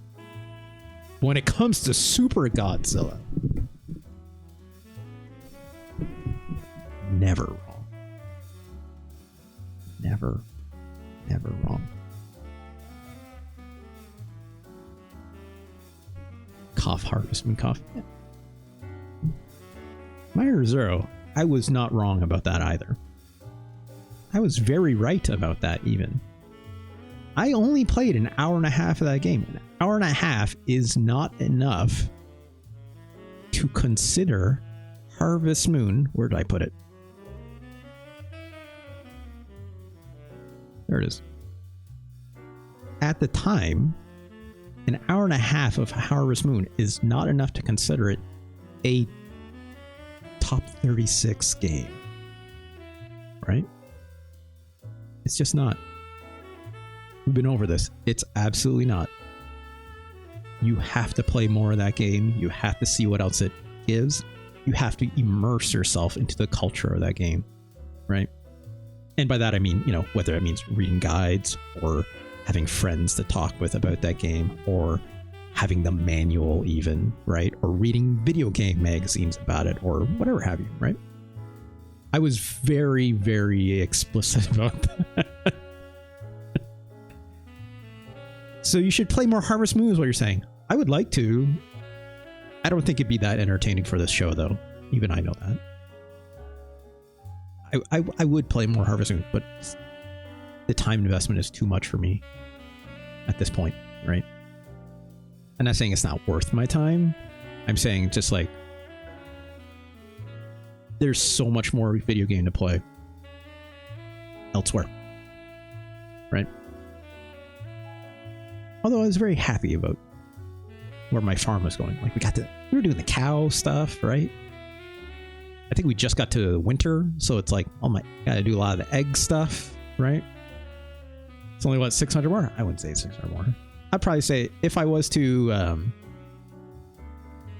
finish a playthrough of Harvest Moon, I hadn't even finished my first full year yet, right? My Hero Zero, so it's like, it's given that, yeah. Is it 2 or 3 years? It's 2, right? 2 years is technically a full playthrough, right? 2.5, right? I forgot. It's like, I probably still had, if I had to guess, without using any fast forward, mind you. Not that I really would. It's like, you're so time crunched sometimes with that game, right? It's like, I probably still had maybe at least another, I'm going to guess 20, 25 hours on that game still, right? Which I'm not saying is bad for sorry. I'm not saying that it'd be like, it's not something I wouldn't want to invest my time in. I'm just saying it's like, I don't think I have anything left to gain by those 25 hours, right? Not just because I ranked it already or something like that. I'm just like, if I were to see the endings in that, I would just watch them on YouTube, right? The real answer there is, actually, if I'm being quite honest, is I would just go play Stardew Valley, right? Which I've never done before. I would either play, I would probably, the endings aren't that great. It's just be for my edification and education, which is edifying itself. To see the endings to see the different multiple endings, to see what the variances are, right? That's literally all I would do it for. If I was, but again, like I said, what would be actually edifying out of that beyond the experience of playing Harvest Moon, that very first game, it'd be to play Stardew Valley or play the PlayStation Harvest Moon, right?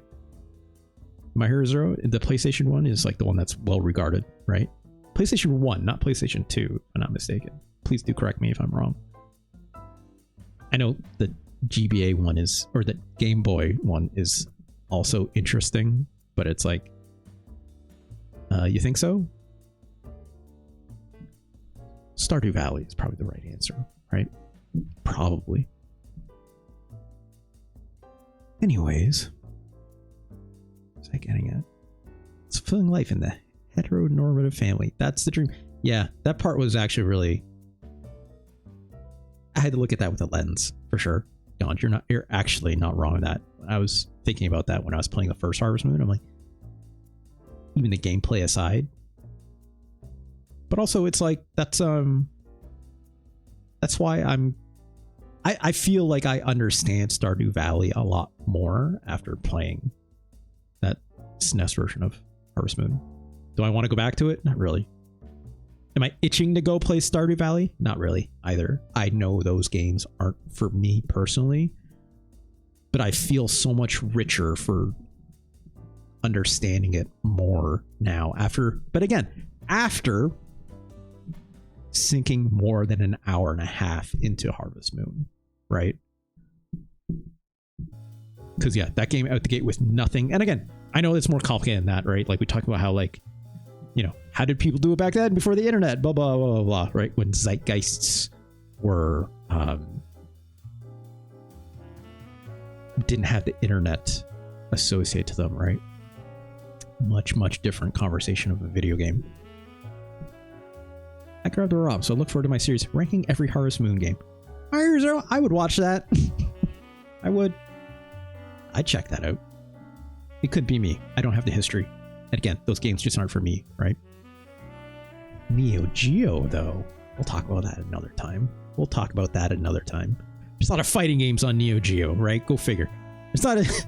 Neo Geo has a lot of fighting games, a lot of arcade-ish action games where you die in one hit, right? Why do you think I like the Neo Geo so much? And a lot of beat-em-ups, right? Go figure. Did I do all my promo? I think I did it all. Oh no, I didn't. I forgot to mention. The playlist LP. the last bonus stream that I'm owing out of that double header pair from reaching the goal of 50 last time, which we're now on 75, of course. Thank you, obviously, everyone who's contributed recently to that. Shows a Burmick who gifted a tier 1 sub to Stolen Bee the other day, of course. And then obviously My Hero Zero gifting one as well to Taylor. Shoutouts to Taylor. And anyone else who's obviously subscribed. Much, much love your way. So I still owe that one last playlist LP. I haven't created the graphic for it yet, and it's not until then I actually officially pen it in. But I'm going to say, I will say, that is going to happen on Saturday for sure. So stay tuned. I don't have a graphic for it yet, but you know, by tomorrow I'll have one.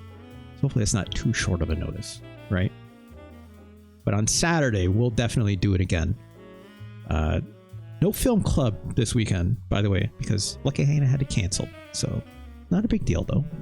But, you know, just means I can stream longer with this music thing. So, but again, we're going to aim for 3 p.m. for that one. Okay? So stay tuned for this Saturday. But tomorrow's Armored Core Day, baby. Variable Fighter Friday. I need to watch Macross Plus again sometime. It's been a while since I should suggest the Macross Plus movie. I think it's only 2, maybe 3 episodes. I can't remember how long it goes for. Armored Core. Maybe. I made pasta yesterday. It was delicious. Stay tuned for Armored Core tomorrow. That'll definitely be happening. Again, I'll shoot anywhere between, 2 to 3 p.m. for a start of that. So make sure you check that out. And then, yeah, Saturday. That's when we're going to do the playlist long play for sure. I have a theme in mind. I'm actually just going to say it because it'll be like super, super apparent. It's going to be City Pop Saturday, Fred. It's going to be all City Pop. All Japanese City Pop all day. Like a rock band? That'd be very funny and a very short playlist. But this Saturday for the playlist LP, again, I have to make the graphic for it. I was going to make it all like City Pop themed and yada, yada, yada, of course. But it's like City Pop Saturday for the playlist LP. Come check that out. Obviously, thank you again, all the subscribers, for making that bonus stream happen, right? Much, much appreciated your way. So stay tuned for that. In the meantime, let's get out of here. Of course, I'm going to cut to my end card.